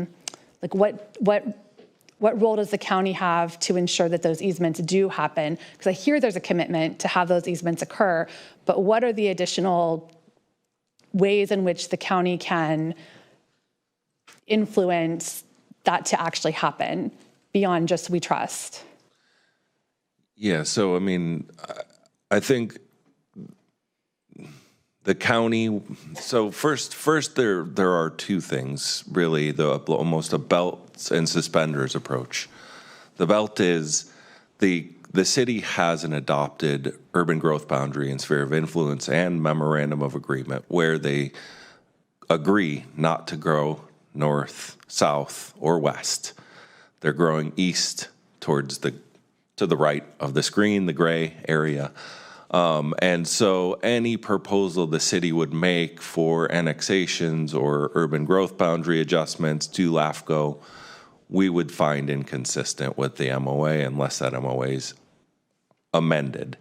The city doesn't have land use authority outside of those areas currently, and so they couldn't approve development on them anyway. The suspenders would be not only is it in the text and maps as not being allowed to grow that direction, but also there's easements that preclude that property from being converted from agricultural use. And so the map here is showing in red outline where the Vista Lucia development would be, where the specific plans are proposed, and the two different neighborhoods kind of split that rectangle area. The blue are those properties adjacent to the city's existing sphere of influence on the north, west, and south sides that are not already in a Williamson Act and or agricultural easement. The dark green are Williamson Act. The crosshatch, which is really hard to see on this screen, I apologize, are easements. So if it's not in dark blue, then it is already in an easement or a Williamson Act contract. There's one yellow outline. That is the property that has an easement that was put into place between when the developer reached out and today. So there's a crosshatch on part of within that yellow boundary on the south side of Gloria Road. That's hard to see here, but the dark blue parcels are the ones that are not in an easement that we would encourage the city to coordinate through their adopted ag mitigation program and any other means they have to secure easements on those as the suspenders that go with the belt to protect that agricultural land from future conversion. Great, no, thank you. And I think, the crux of all of this is that we have an MOU, there's a commitment made, but it's a negotiable commitment. It's a political agreement that spans generations of leadership. And so and already we've heard at LAFCO from that board and from others, we're going to approve regardless of whether these, the ag mitigation policy at LAFCO is followed or not. Like, people have been on record very clearly with those statements. So there's a political agreement in place, and then it's the ag mitigation, the lands locked in blue that create the hard buffer, the hard agreement. That's a non-negotiable political agreement. It's actual land that's conserved. And so the question that I'm struggling a little bit with as I read the MOU is very clearly, over and over, it's intended to have ag mitigation continue to occur in that radius around the city, whether it's the immediate radius, whether it's one parcel out from that radius. It's intended to ensure that you have a blue parcels that create a hard buffer, not a political agreement that we trust 20 years from now someone will remember and uphold, or not have political reasons to not make that agreement. So this MOU is saying we want to see the blue areas expanded. The proposal that's in front of... Madam Chair, just a question. The blue is what's not yet. Everything else is protected. It's the blue. Sorry, so the blue that's not yet. Well, right, that's what's left. Okay, right. So thank you for that clarification. So the blue that's not yet protected, but even a Williamson Act is a 10-year agreement. That's not permanent conservation. So to create areas that are permanently conserved around the city. So that's the goal of this very clearly as I read the MOU, the intent of the MOU, and so. If we and the county's commitment on that, I'm looking, Lou Calpano was the signatory on this agreement, and I can just imagine the conversation that he would be having right now. The county's being asked to say, hey, listen, we're not going to you're saying technically, legally, we're following it, but I'm saying my understanding of the intent is I'm not sure we are when we do an ag mitigation that's 9 miles away. So what are the other mechanisms that the city, like how else do you fund an ag mitigation account to have the ongoing mitigation occur of these remaining 8 blue parcels? Like how else do you fund that? How else does the city move forward with that if not as part of a development proposal? Yeah, so I think there are 3 ways in which I've seen ag easements placed. Often it will be as a result of negotiations with the some agricultural land trust, and whose nonprofit duty it is to secure easements and protect agricultural lands. A property owner could voluntarily do it. That doesn't happen as often. And then it is a mitigation, usually. And then mitigation's usually in negotiation with a developer. Can you secure direct mitigation to offset the impacts, use at least a 1-to-1 acreage ratio of similarly situated productive agricultural land, which is not really addressed in our MOA, but I understand a conversation to be had, and mitigation banks. So and that could be payment of money to a nonprofit or the city through their program that they agreed to develop, which they have developed. And then that program and its oversight and its purpose is to go out and try and secure those easements same way a land trust would. So there may be others, but in my mind, I think that's generally most often through a land trust or a fee direct or payment of a fee program. So does the city have in their agricultural land conservation program, do they have funds sufficient to purchase those those 7 parcels if they were to become available? I don't know the answer to that. Yeah. Okay, and so then it would be dependent on, is there additional development within the additional sphere of influence property that would be sufficient over time to fund the purchase of those parcels? If not, some philanthropic alternative. So it becomes, that's a difficult question to answer. So I think if I go around the blue here, there are 7 blue properties. The one on the top north side said, no, we're not interested. So I'm not sure, how the county would hold the city or any developer responsible for something of that sort. The one, then I'm going to follow around kind of counterclockwise. The next one down on was non-responsive. I don't know why, and I don't know what efforts were made to follow up. The next one down would be, maybe you can see my cursor here, it'd be easier here. This one, this was the one that was non-responsive initially according to the city and the developer, but may be interested according to other conversations that involved the Ag Land Trust for Monterey County. Non-responsive according to the city, non-responsive, non-responsive, non-responsive, and obtained an easement at least on a portion of the property in between now and then. So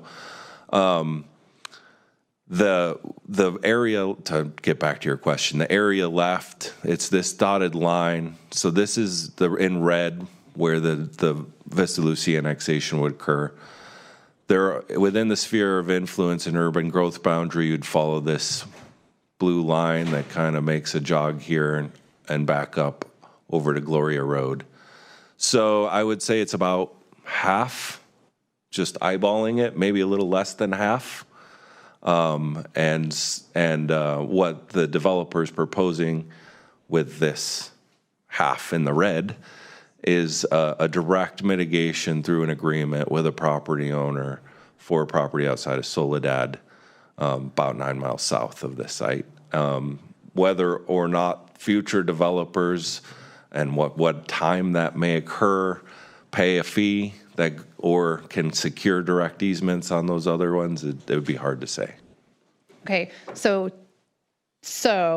we would be moving forward to approve a tax sharing agreement today without really having any assurance that there's a plan in place to finalize the conservation easement of the remaining blue parcels, is what I'm understanding. And maybe that's a decision that we make because there are other benefits, but I just want to be clear on those points. Yeah, okay, thank you. Any other board questions? Let's take it out to public comment.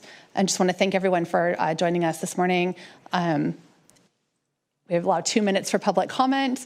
I just ask you to watch the clock. All perspectives are welcome here in our chambers, and we just appreciate you being here with us. Good morning. We have a lot of answers to those questions, but we also want to make sure it's the right forum, so I'm not going to go into a lot of that. I'll answer some briefly. Good morning, Chair and members of the board. Carmen Gill with the City of Gonzales. First off, I would like to thank county staff for their due diligence on the item in front of you. The city fully supports staff's recommendation that the tax sharing agreement is consistent with the MOA that the city and the county agreed to back in 2014. The formula in the agreement has been in place for many years, and we are not interested in making changes to it at this point. The approval of the agreement is crucial because it's one of the outstanding items that will get the full project in front of LAFCO for full project consideration in the fall. We can't delay it any longer. The Vista Lucia project in particular has been in the works for 20 years, and as you all know, our community desperately needs housing.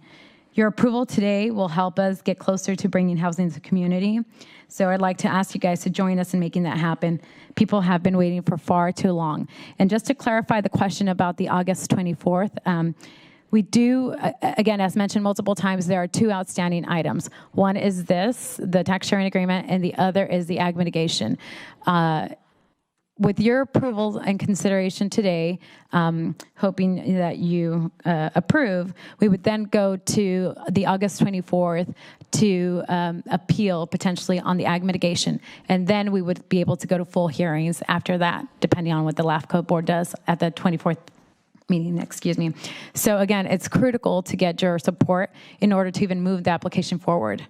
If it stalls, then we kind of go back to the drawing board. And we all know how much housing is needed, not only in the city of Gonzales, but in the entire county. So, you know, barrier after barrier. I mean, I think it's time to at least give the project a full consideration. There was a lot of other questions that I heard, but one of the other things I really want to just point to. I'll just close with saying the developer did go through a year-long process of looking for appropriate ag easement areas, and that will be discussed more at the August 24th meeting.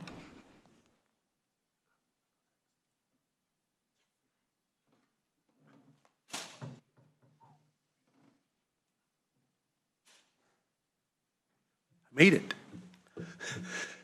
Good morning, board. Supervisor Askew, thank you for your call yesterday. I'm here on behalf of the city of Jose Rios. We desperately need this housing. I did a quick little math as I was sitting there. My daughter graduated in 2005. Since then, there's been absolutely no single-family homes built in Gonzales. Just the children alone since 2005 is 2,750 graduates, and that's based on 130 kids graduating every year. As you know, it tends to be a little bit more than that. We have families that are housed, 2 to 3 families in one house, and it's not because there's not other places. They can go to Soledad, they can go to Salinas. It's because they want to live in Gonzales. They grew up in Gonzales. They want to finish their lives in Gonzales. I'm a transplant, and I can tell you right now, my resting home will be Gonzales because I don't plan to leave anytime soon. But you have people that say, oh, no, it doesn't need to grow. My own son said that. But like I told him, my boy, you're not thinking straight. You have 3 children, okay? Grandma and Grandpa croak. That's one house for them. Where are the other 2 going to live? We have to be sensible. We've made a consistent, hard effort. We're already blocked to the west, we're already blocked to the south, and tentatively we're kind of blocked to the north. So the only way we have is the U-shape. We're going, whether we like it or not, to the east. But at this point, we can't even get off the ground. We agree with staff's commentary. Let us push this through. Don't worry, we will work on it. Trust me, as long as I'm a member of that community, I will make sure that we continue to go east and nowhere else. Thank you for your time. Thank you, Mayor.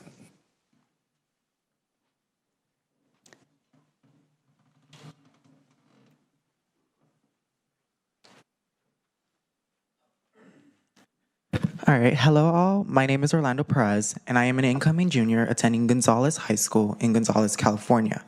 I have grown up in the city for 95% of my life, and I am here to speak on the decision to expand Gonzales. I currently co-lead the city's youth council, and this is my third year serving. During my time living in Gonzales and serving on the youth council, the message from my peers, residents, and community members has been clear. We need more housing. I have personally lived in a trailer with 1 bedroom and 1 restroom, and now in a decent apartment after 6 years, all due to the lack of available homes. What I have experienced cannot be undone, but the living conditions and opportunities available to future children, adults, and elders can still be improved. This is why I believe Gonzales needs to expand for social mobility, innovation, and sustainability.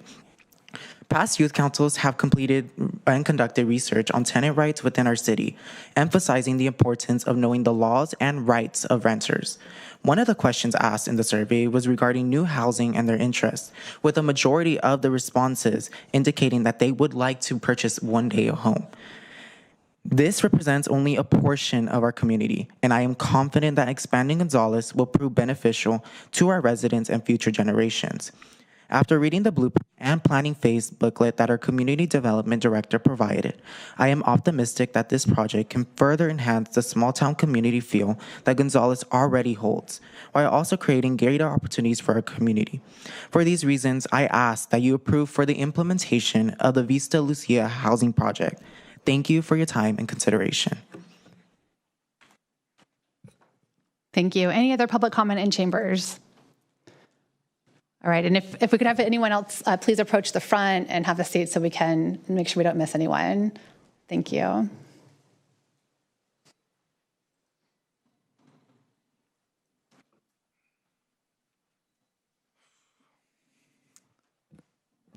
Good morning, everyone. Hope you're all having a good day. To begin, my name is Junior Ruiz. I'm an upcoming senior at Gonzales High in the city of Gonzales. And this is I'm taking part of my first year in the Gonzales Youth Council. And today I'm here to speak about the town's housing and why it's beneficial to expand for the city. To start, I want to mention my experience with the housing in Gonzales, with never officially being able to own a home until my freshman year in high school. Ever since owning my first house in Gonzales, it has been my best few years of my life. Before owning my home in Gonzales, I lived in a small apartment in the city of Gonzales. And because of the living conditions and in need of more space, buying a home or buying a house was the only option for my family, bringing me and my family to Gonzales. If it wasn't for the wait for an open house, my family would have moved here years prior. The opportunity to come to Gonzales was the biggest life-changing event for me, and it should be for other families too. Gonzales is safe and comfortable with a small town vibe. Families from surrounding towns and cities should have the ability to experience the comfortability of Gonzales just like I have. Hence the Vista Lucia housing project. With this project, our town can expand and spread the amazing community this town has always been known for. With this, I ask you to give approval to this life-changing opportunity, the Vista Lucia housing project. Thank you all for your time.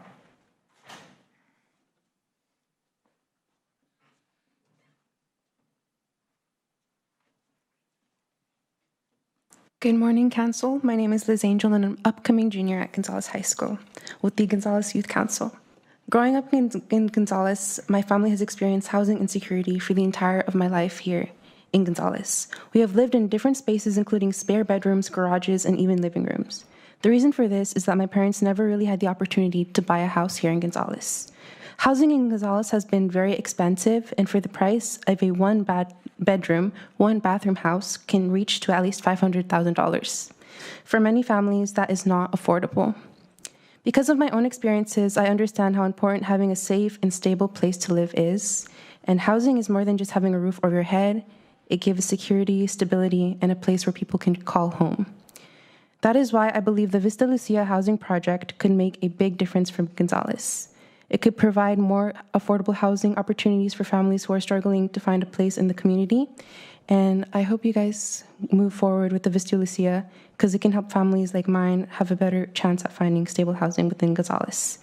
I believe everyone in our community deserves to have a safe, affordable, and comfortable home. Thank you.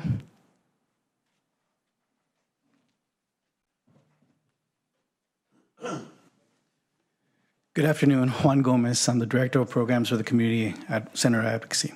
I'm here just to go ahead and we've heard the need of housing, right? Not only in Gonzales, but in the whole county of Monterey. So I hope that you guys really take into consideration the recommendation of staff and allow this project to move forward. It's been 20 years since there's been any development in Gonzales. I think it's very needed. When I'm out there in the community talking to the people, there's plenty of people that I run into in Salinas that are originally from Gonzales and wish they can go back. They go to college, graduate, but there is no housing for them to go back to. So I hope you guys really take this recommendation seriously and approve it.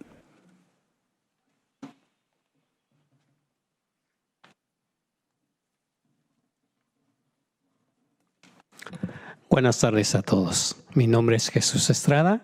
Yo lo sé en español. Mi idioma principal es en mixteco. Un momento. Do we have Diego? Are you with us? Yeah, good afternoon to all. I'm here to present today, even though my native language is mixteco. Yo estoy aquí, bueno, mi nombre es Jesús Estrada. Soy un organizador de vivienda con centro de abogacía de la comunidad. Y conozco desde San Nardo hasta Pájaro y he trabajado específicamente en la ciudad de Gonzales. My name is Jesus Estrada, and I'm an organizer with the Centro de la Comunidad, and I work from San Nardo to Pájaro. Adelante. Sí, y conozco familias que viven en la ciudad de Gonzales y he visto por falta de viviendas, obliga a la familia vivir 2 o 3 familias en una casa de una recámara o de 2 recámaras. I've seen families in Gonzales live 2 to 3 families in a same one-bedroom house due to the lack of housing in Gonzales. Adelante. Yo estoy aquí para pedirles que respalde ese proyecto, cualquier proceso que se necesite para que eso se cumpla, porque es una necesidad de nuestra comunidad y nuestra gente que vive en Ciudad de Gonzales. I'm here to ask you to back the project because this process is needed for the families in the city of Gonzales. Y muchísimas gracias. Thank you very much.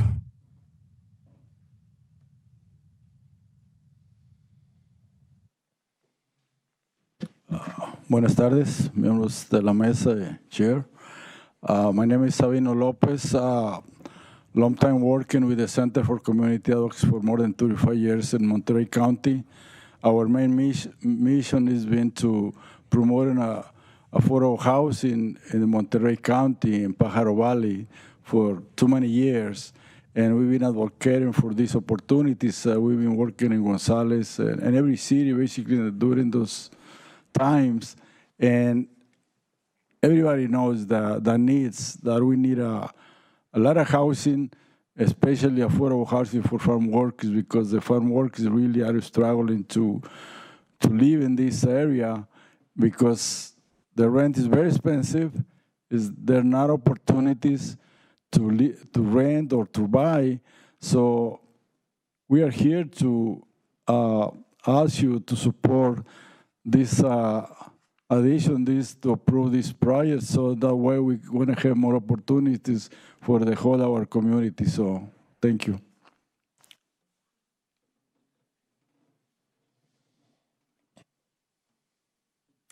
Good afternoon. My name is Gemma Garcia.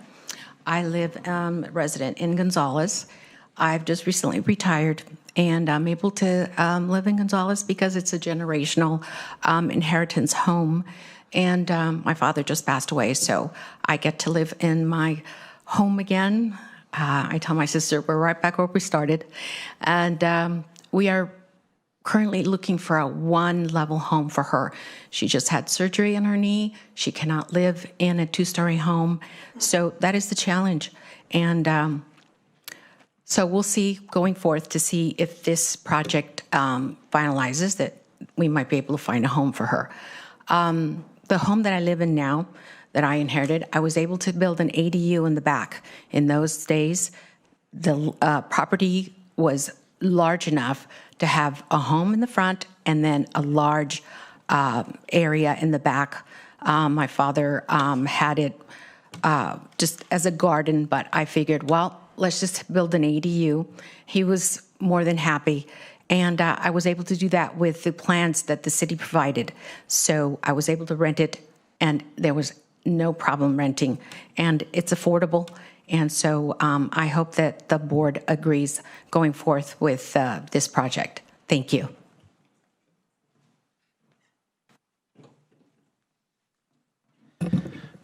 Good morning, members of the Board of Supervisors. Brent Slama, contract staff for the City of Gonzales on this project. And I just want to reiterate and thank those that have presented comments.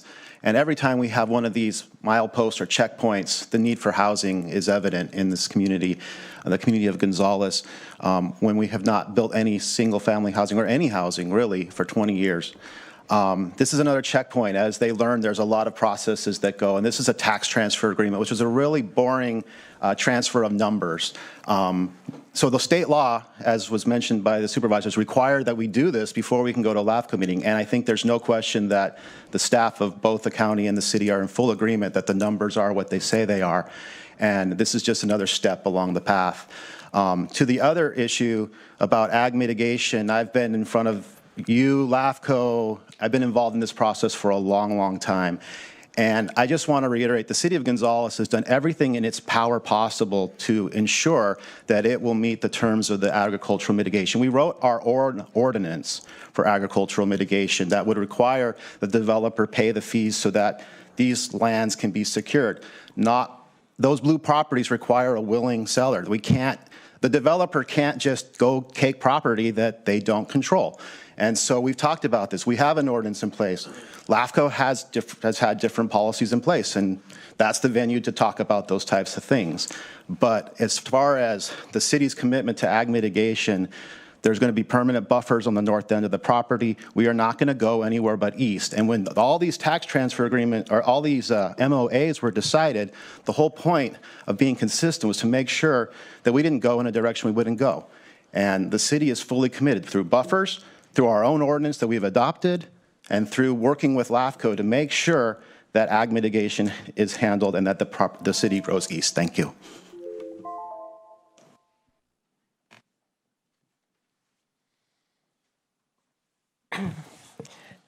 Good afternoon, members of the board, Madam Chair.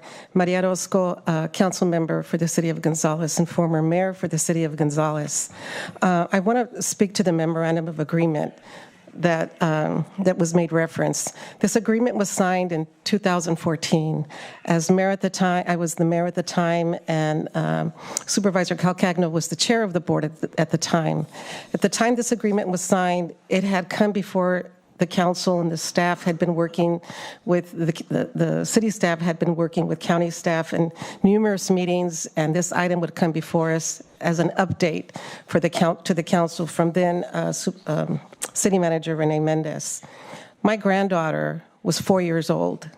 She is now 18, moving on and going to college, and has said to me numerous times, Grandma, when I get out of college, I'm going to come back to Gonzales and I want to buy a house, or I'll have to live with you. Oh, no. I've already had my children living with me when they've come back from college and waiting to buy and waiting and hoping to buy their home. I do not want this to repeat. So as Mayor Rios had mentioned and the others who spoke before, there is a need for more housing in Gonzales. I have many grandparents who I meet with and abuelitas who I meet with at the church who have their children and now their grandchildren living with them because they cannot find affordable housing in Gonzales. And Gonzales is where they want to stay and raise their families. So I am urging that that the county move forward with this project so that we can continue and move on with our Santa Lucia project. Thank you. Thank you. I'm seeing no additional public comment in chambers. We'll move online. We have a few hands raised. We'll start with Matt and then to Zoom user. Good afternoon, Chair and Supervisors. My name is Matt Huerta, Senior Advisor with the Monterey Bay Economic Partnership. We support staff's recommendation to approve the property tax transfer between the County of Monterey and City of Gonzales for the proposed Vista Lucia reorganization. The proposal is substantially consistent with the development patterns currently within the city and consistent with the specific planning, phasing, compatibility, and mitigation policies described in the 2014 Memorandum of Agreement. Projects like Vista Lucia are important not only for the residents in the city of Gonzales, but for the broader Monterey Bay region.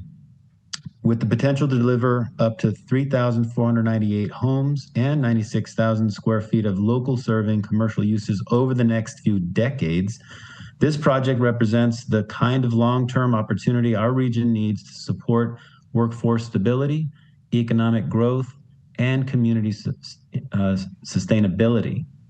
Thank you for your leadership in continuing to move this development forward. Thank you. We'll go next to Zoom user and then to Elbig.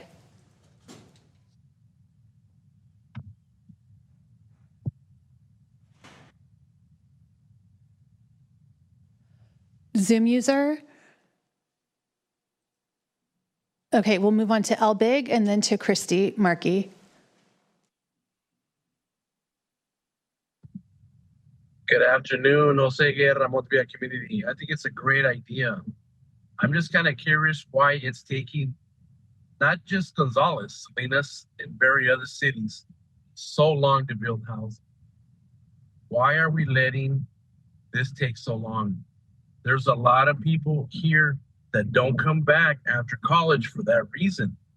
There's not housing here. Nobody wants to live with their parents anymore, or grandparents, or relatives. I agree with everybody up there. I'm glad everybody stepped up and voiced their opinions. That's what we need to do in local government. Express ourselves, whether our supervisors, friends, neighbors, and other entities disagree. Too bad. You have your voice. Please use it. This is a great idea. Please bring that to Salinas. We need it really bad here. And I know you mentioned Rene Mendez was your city manager there. Why didn't he get it done when he was there? I don't get it. I'll ask him when I have the next city councilman here in Salinas, because we definitely need housing here. Definitely need it. ADUs do not do the thing. All they do is cluster and ruin the actual neighborhoods because there's no parking. We need to build more housing. Thank you again. God bless you guys. Have a great day. Thank you. We'll go back to Zoom user. Are you? Do we have Zoom user with us? No. Okay, we'll go to Christy Markey. Good morning. Executive Director of Landwatch, Michael DeLappa, couldn't be here today, and he requested that I deliver comments on behalf of Landwatch. Landwatch does support housing, and there's no question that housing is needed, and it's needed in Gonzales. In fact, Landwatch expended a lot of time and energy trying to get more housing included in this project that actually serves the community. Unfortunately, the developer chose to design the project primarily for commuters coming from outside the area. But going to this question of the agreement, there's been a lot of talk this morning about what kind of terms are in the agreement and is the agreement enforceable. It's not just a political agreement. It's not discretionary. It's a formal document. It was part of the basis for LAFCO's approval of the sphere of influence. These processes are governed by state law, so you can't just set them aside. Staff said the developer met 7 of 8, but not the 8th. So the developer and the city need to work together, return to the county when they have the 8th criteria met, and present it formally. It's all been verbal. There's been no demonstration of what efforts were made on the ag mitigation. There's also a question of the LAFCO process. There is apparently a meeting before LAFCO on the incompleteness ruling only with regard to the ag mitigation question. It does not get to the rest of the application. So this is not urgently needed today. Unfortunately, I've seen developers engage in this ploy over and over again in Monterey County throughout my lifetime. They don't want to comply with the rules because it costs them money. So then they say, well, we can't comply with the rules. They don't present evidence. They rally people to say we need housing, which we do, and it's an emotional issue. And they say, this is urgent, you just have to approve it today. So this is a classic strategy. Don't fall for it. Require them to meet the terms of the agreement that was part of the formal sphere of influence approval. Thank you very much. Thank you. We'll go to Zoom user. The final call for Zoom user for comment. All right. We're going to close public comment, bring it back to the board for discussion. We'll start with Supervisor Lopez. Yeah, happy to make the motion to approve staff recommendation today. And I want to speak to this because I don't know that I'll get a lot of opportunities to from here on forward, but this project matters. From the point that I was elected, and even before then, having done now nearly 10 listening sessions in the community of Gonzales, this has been the one central theme. I've heard from others who've shared with me that they're hearing voices because they don't sleep, because they're living in a house with 4 or 5 other families, and they're not able to rest because their daughters have to cross rooms with 4 men sleeping in multiple rooms to get to a restroom. And I hear folks saying that it's emotional. I don't want this to come off as preaching. What I want folks to understand is that Gonzales has not always been on the same page. For years, 14, 15 years ago when I was at the county, I heard a divided community saying yes or no, maybe, what's it going to look like? Now you have a city council that's 5-0, a planning commission that's 5-0 in support of seeing growth. The spirit of what we were after in 2014 is here. This project is not being proposed outside of that shoehorn. When you look at what's being set in front of us, it meets the expectations that we set out, and there's those remaining parcels. And if you don't have a willing seller, the expectation that we're going to somehow now hold up a community's opportunity to dictate its own future because you have 8 wealthy landowning folks around them who are not yet willing to go, that's not fair, especially when a community is suffering. And this project is 30%, nearly 30% low income. That is huge. That was not mentioned today. But when you look at the fact, sitting at Coastal Commission, when folks say 10%, we can't meet 10%. We need to find a way to change that. 15%, folks say it's undoable. And here you have a project coming forward saying 30%, let's get it done.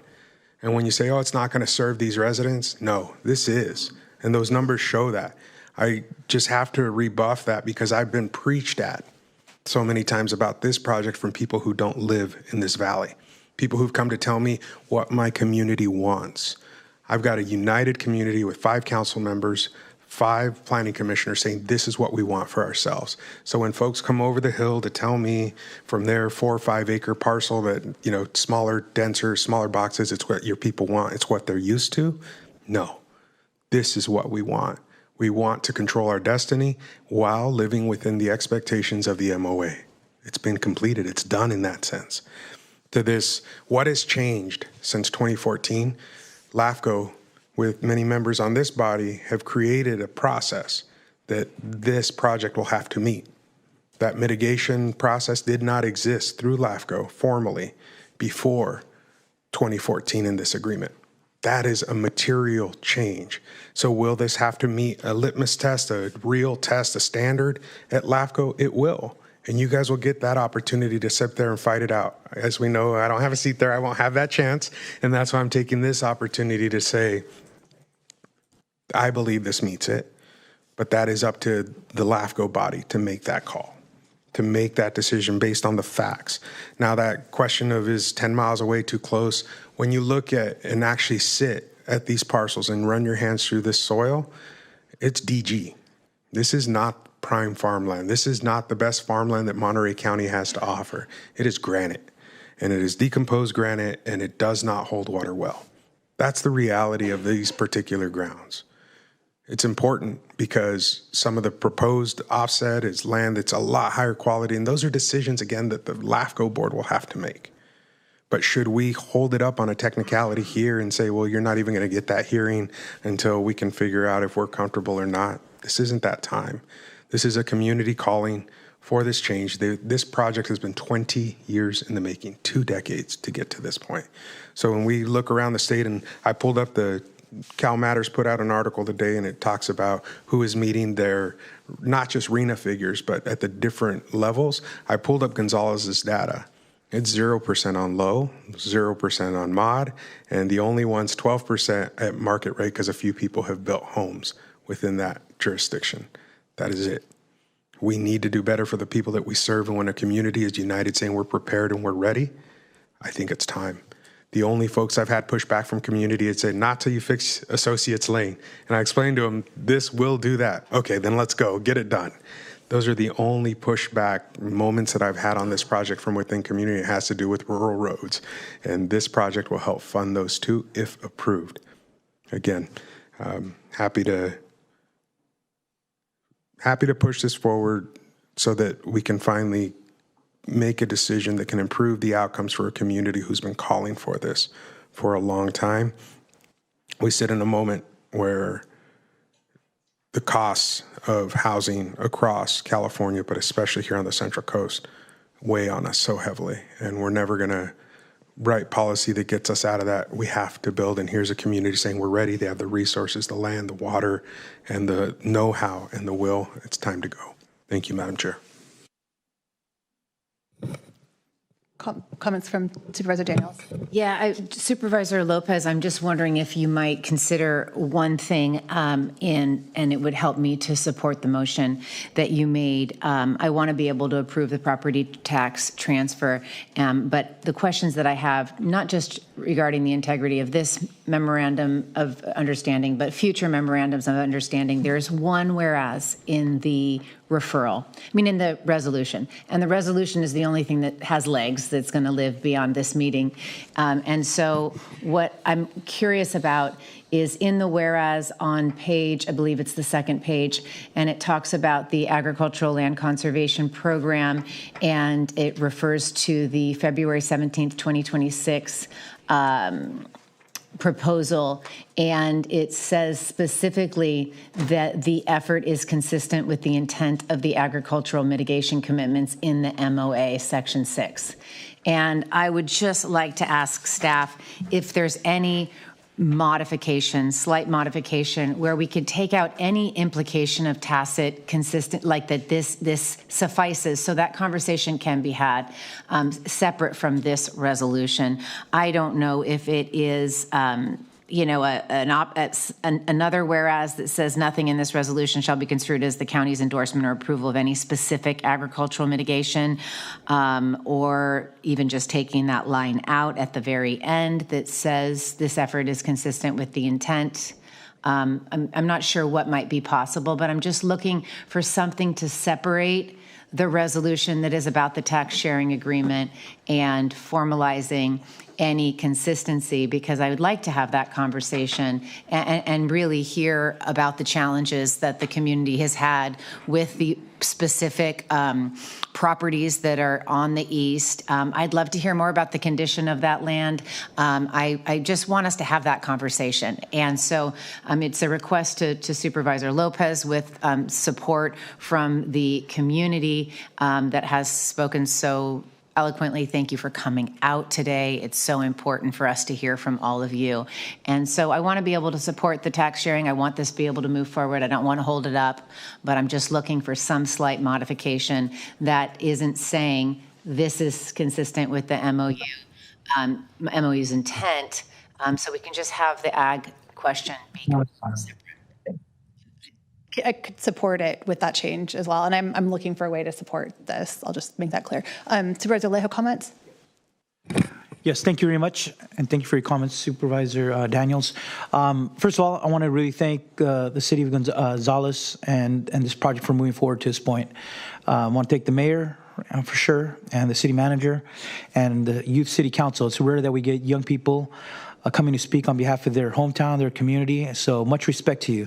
And thank you for speaking up, because when I look at the issue of housing, many of us, we're later in our careers, but you're the future of your community in this county. And I know that when you finish your college, and just like Councilmember Orozco, and I see Councilmember Liz Silva back there as well, these are the real challenges they face with their own family and what their children experience, and now the grandchildren experience. And certainly it's going to be an issue that you're going to confront once you finish your education and looking to start your own careers. And I worry about that. I'm concerned for you because we want you to be able to make that decision one day, that when you finish your schooling, you can't come back, buy a home, or afford a place to rent and be leaders within our county. So thank you I hope that you will always remember this, because this is going to continue to be one of the greatest challenges, not only in our county, but throughout California. And I hope that you will continue to speak up and lead on this issue of housing, and it's tied in even with homelessness. So I just want to speak just to the merits on what's before us. I think the agreement does meet the requirements. I want this to pass today, so if we can make some modifications, I'm open to that as well. But for me, this is just another example of why building housing is so difficult in California. You got to get a willing developer. That developer has to be able to get viable land, has to get the financing, has to go through the city process. Then we have to start analyzing and going through the CEQA, a very expensive process in California. You got to deal with buffers and mitigation lands, and then you got to deal with traffic impact fees and school impact fees, and then you got to go to LAFCO, then you got to go to the Board of Supervisors, back to the city, tax sharing agreements, litigation potentially. That is why housing is so difficult to accomplish and why it's so expensive. And I want to remind the community, even if this project does move forward and it gets approval by LAFCO, it's not going to be all built out all at once. It's built in phases. And I do like that very important point that Supervisor Lopez brought up, that 30% would be for the lower income individuals within that community. It reminds me of what Soledad went through not too far long ago. And when folks were saying that if housing is built, folks in Soledad wouldn't be able to purchase it. But then when I looked at the data, out of all unincorporated Monterey County and all the 12 cities in our county, the city that had the most homeowner-occupied housing, that means that the people who own the home actually living in their home, the city with the highest rate was the city of Soledad. It's an example for communities all across our county and for the state of California, for that matter. But I did want to just bring up, because I read that I had a former legislative staffer send me the article in Cal Matters that came out today. It said the title is "Almost Nowhere in California is Building Enough." Almost nowhere in California is building enough, according to the state, and here's why. And then I'll just jump to the point. It said, so in the spirit of the midterm exam, how are cities and counties doing? Because before, Governor Newsom said he wanted to build 3.5 million units of housing by 2025. And this is kind of just telling the public, where do we stand today? And it said, bad news, California. If this were graded, the state would abound in D's and F's. Less than a third of cities and counties are on track to permit enough above moderate units, the category that typically refers to market rate housing, according to data submitted by locals to the state housing department. The progress report for more affordable types of housing is even bleaker. Only 32 jurisdictions, less than 6%, are on track to hit their very low targets. This refers to housing within financial reach of anyone earning less than half of the typical local income. And then lastly, I wanted to read, after years of nudging, political trolling, and litigation, most cities and counties now have state-approved plans in place. But as the production numbers show, it is one thing to plan and another thing to build. almost nowhere in the state is actually seeing the new construction necessary to meet the housing needs of all Californians. So I just want to put that in context, that this is an example where projects go through a very lengthy, expensive, and difficult project. The community comes out and says, this is what we want, this is what we envision for our hometown, for the community that we call home. And these are the moments where this is not the main decision, because that's obviously going to go to LAFCO in just a few months, but this is one of those critical pieces that will make the application complete, will let it move to the next step in the process, and I hope that at that point, your community brings out more of your residents to tell the LAFCO board what you envision for your community. This is a significant goal, almost 3,500 units of new housing, mixed types, houses, apartments, condos, townhouses. It'll be a mix of different things, not to mention amenities like more open space, hopefully bike and pedestrian friendly streets, and many other things that the community will envision within this project. So I'm glad they came here today, and I hope that our board will allow this to move to the next phase so that it can be deemed complete and it can move for a decision before the LAFCO of Monterey County. Thank you. Thank you. I guess the first thing I just want to talk about here is just the MOA by itself. I mean, I read this thing, and it really strikes me as kind of poorly written in many ways. It's has commitments with aspirational language, but it doesn't always signal which is which, and leaves some guessing, and it kind of opens the door to 12 years later. Everybody has a different interpretation onto it, and I believe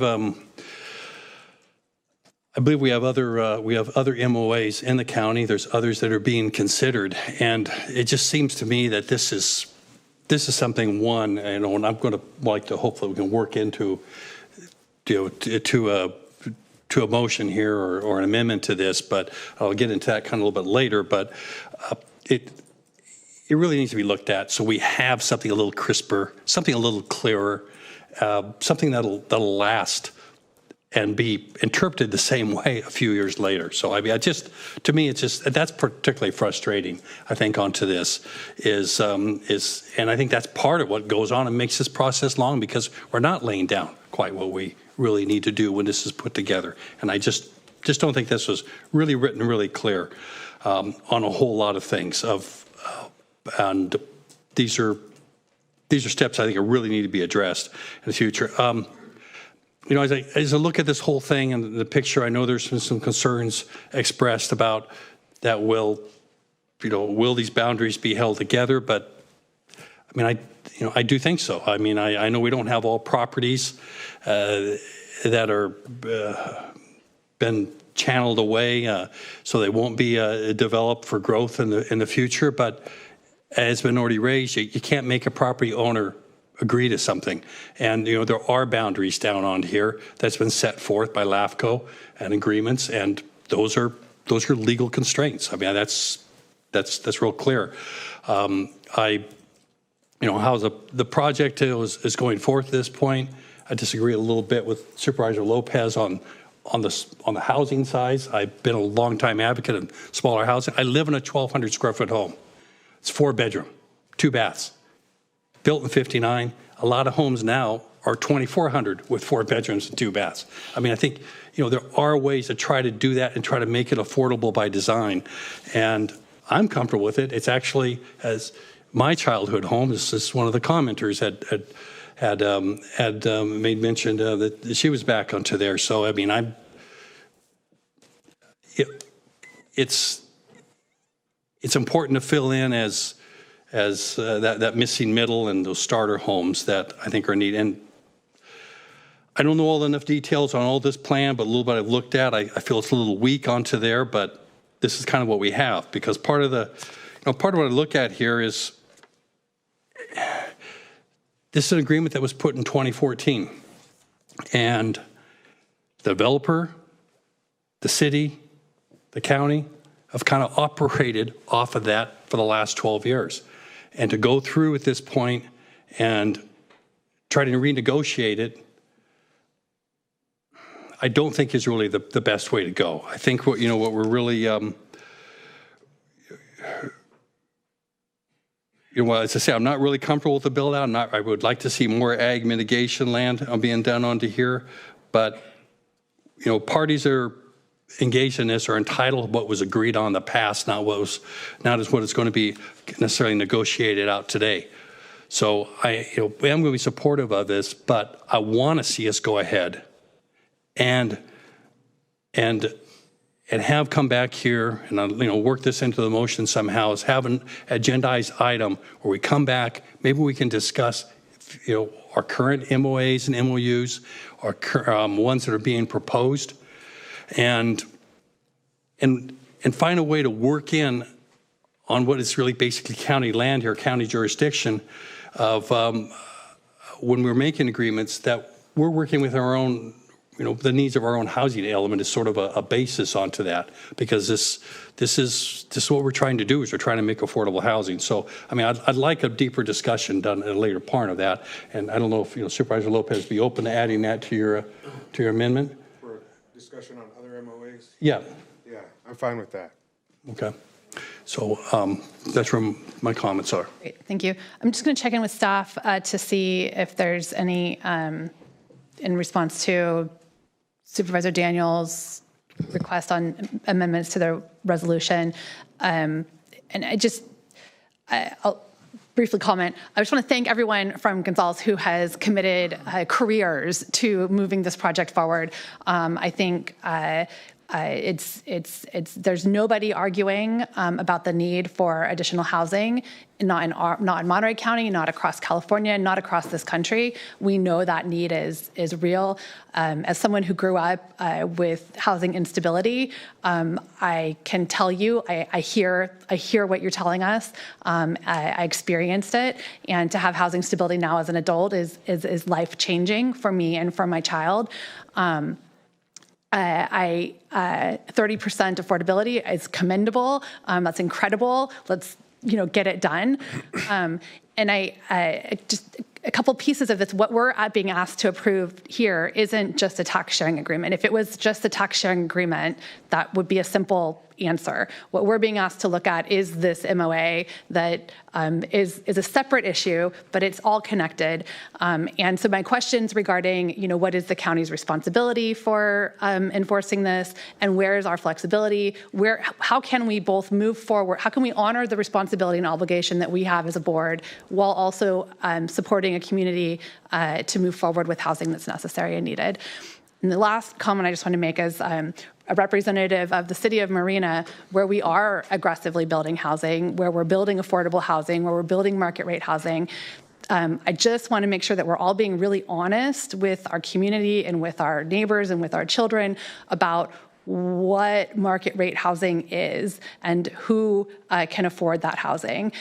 Because in the community where I live, we're building market rate housing that costs upwards of $750,000 or more, that will never be affordable to me. I will never be able to afford to purchase one of those market rate homes. And so there's these realities that play out around the narratives that we hear. Of course, I want everyone to have their single family home. And also, I think it's important that we're honest about who those homes will be affordable to, and what's required from an income and a down payment level to be able to have those homes available for people. So I just want to reality check in all of these conversations, because what we're experiencing in Marina is that those homes are not affordable to our teachers, to our nurses, to our firefighters. They're not affordable to the people who live in the community. It's housing, and it's important, and that affordable component of the housing is critical and life-changing for those who have the ability to get into it. But there's narratives that are bigger and broader, and I think being really clear about what those narratives mean for us in reality is important. So just wanted to make those comments, but let's figure out a way that we can get this particular agreement moved forward right here today. So let's take it to staff. Yeah, thank you. So the last sentence of the 8th whereas in the draft resolution, we can delete, and the resolution still reflects actions taken by the city and the developer with respect to the ag mitigation and still does make the appropriate recitals on all the other facts and circumstances, so it works without that sentence. And so it'd just be on page 2, are we able to do a screen share, just so you can point out very clearly? It says this effort is consistent with the intent of the agricultural mitigation commitments in the MOA, section 6 specifically.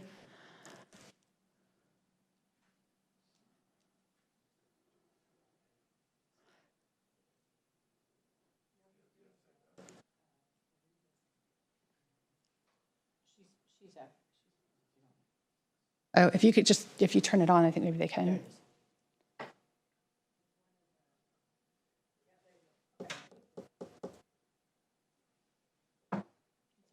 Oh, it's there. Okay. Yep, that's what I read. And then the section on the next whereas, where it says and mitigation policies, to be consistent, we would just need to delete that word. And through the maker of the motion, I'm happy to support the final approval if we can make those amendments. And I would like to be able to support this. I'll just make that clear as well. That would satisfy my concern. All right, we'll pass the floor to Supervisor Lopez as the maker of the motion. Well, I think at this point I'm looking to Supervisor Church. It's like, because I think the way that it is, I'm fine with removing that first sentence, the second with mitigation policies. I mean, yeah, it's confusing as to why we would need to remove that second piece. I mean, what's the concern? Is it that when it gets to LAFCO, our policy won't play a role there? Is it that we just don't believe that it meets that? Are we going to rehash it there? I mean, I'm trying to understand why remove this now. Myself, I can say I think the LAFCO question is a separate question completely. They have a separate ag mitigation policy that they'll be looking at. I don't believe that this MOA has any standing for the LAFCO conversation. That's my understanding. So I'm trying to get to a place where I feel comfortable saying, like, let's get this tax sharing agreement moved forward so that whatever separate conversation happens at LAFCO, which is specific to the LAFCO ag mitigation policy, can then occur at LAFCO. And I'll just also say, I think LAFCO board has made it clear that they'll support the appeal that's moving forward. So I think these are two separate issues from my perspective. So then I guess the only concern would be, does it open us up to potential litigation from the threats that we kind of heard that, well, this doesn't? So what I was hoping to do when I made the recommendation is to separate the two, also just to maintain the integrity of all MOAs, right? We have these MOAs, and the staff report, if I remember correctly, sort of ties certain things together to say it's consistent. But there is this question about the ag mitigation and whether or not it is adjacent and satisfies the intent of the MOA.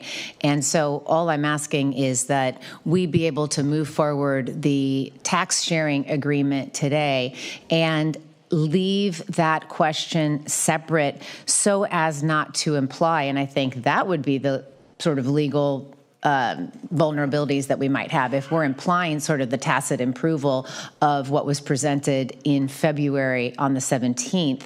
I would rather just detach that completely. And so it's fine to say that it was submitted and this is the effort that the city is engaged in right now. But I just want to separate ourselves, have that conversation, be able to move forward with the tax sharing agreement and keep moving this project forward, but have that conversation. If you say in this resolution that the Board of Supervisors, which I would be one of the people saying yay on this resolution, find that the Vista Lucia reorganization is consistent with the mitigation policies defined or described in the MOA, I don't think that would be the position I'm taking right now. I'm looking to have that conversation at LAFCO and to discuss all the things that were brought up today. And I understand them and I hear you about the process that you've been through and why this appeal is occurring. But I just want to keep those two things separate. I'm going to be voting in both of them. So if I vote today and say it's consistent, where am I on the 24th of August. I'm having another vote. Supervisor Jones, to clarify, so today we're looking at the MOA. The MOA has no bearing on the LAFCO decision. 100%. There's a separate policy at LAFCO that will be asked to deem consistent. So taking a decision to say that this is consistent or inconsistent with the MOA is a separate discussion. 100%, but this is saying that we as a county believe that the property 9.5 miles away is consistent with the intent of the MOA. And I would rather not have already made that vote today. I'd rather have a conversation about the ag mitigation separately at LAFCO. I want to move forward the tax sharing agreement, and I wanted to try to remove from the resolution, which is the document that is significant today. It's the one that will have feet. And I just would say that your decision today should be as a Board of Supervisors for the County of Monterey, and not in any way as somebody who sits on LAFCO. There are two different standards there, and you are just deciding whether to approve the tax sharing agreement here and deciding whether it complies with the MOA. You're not looking at LAFCO at all here. You're making a decision solely related to the County of Monterey. And I look to Kelly if she wants. I agree completely with what you just said. And I think it's important to have findings in this resolution establishing why you believe the MOA is consistent, especially because of Section 8 of the MOA. We don't want it left in question because of that issue and the tax sharing ramifications from Section 8.2. So if I were to go back and look at Sections 5 and 6 of the MOA, and I didn't want to have to go down this path, but Sections 5 and 6 of the MOA are on agricultural land conservation, and in the MOA it says easements must be adjacent to city boundaries. And so the proposal that you're referencing in the resolution is not adjacent to city boundaries. And so that might be construed as an inconsistency. I understand the rationale and I understand the reasoning for saying that this is what we're moving forward because it is the best possible avenue. We appreciate the effort. We generally lean toward this being the best option for the city of Gonzales right now, but I'm not comfortable saying it's consistent. So I'm just asking you to take it out of the resolution. That's all, because this is the document that's going to live on. And if it isn't consistent with the MOU, I think that's the vote that we're having right now. And if there's a way to separate the tax sharing agreement from that consistency, I'd like to do that. And I'd just like to make it clean. That's all I'm asking. I think if I could just add, I think that is effectively what we're being asked to do. And I'm saying, we're using some discretion here. There's the opportunity for this board to use some discretion in regards to moving forward with the tax sharing agreement, acknowledging that, it doesn't fully meet the intent of the MOA, but yet we still believe it's important to move forward with it. And so I think we're trying to get at the outcome that benefits the community because it's beneficial to the community, without setting up a precedent for future annexation requests that then say, well, a parcel 9 miles away is sufficient to meet these things. I think we're just trying to not have a precedent for the future, but yet move forward. The goal is to move forward. And what I heard council say earlier was that this MOA is, who enforces it, it's up to this board to enforce it. It's up to us. And we do have discretion in that role. So the way to achieve that discretion would be through the whereas resolution statements, which I think gets us there.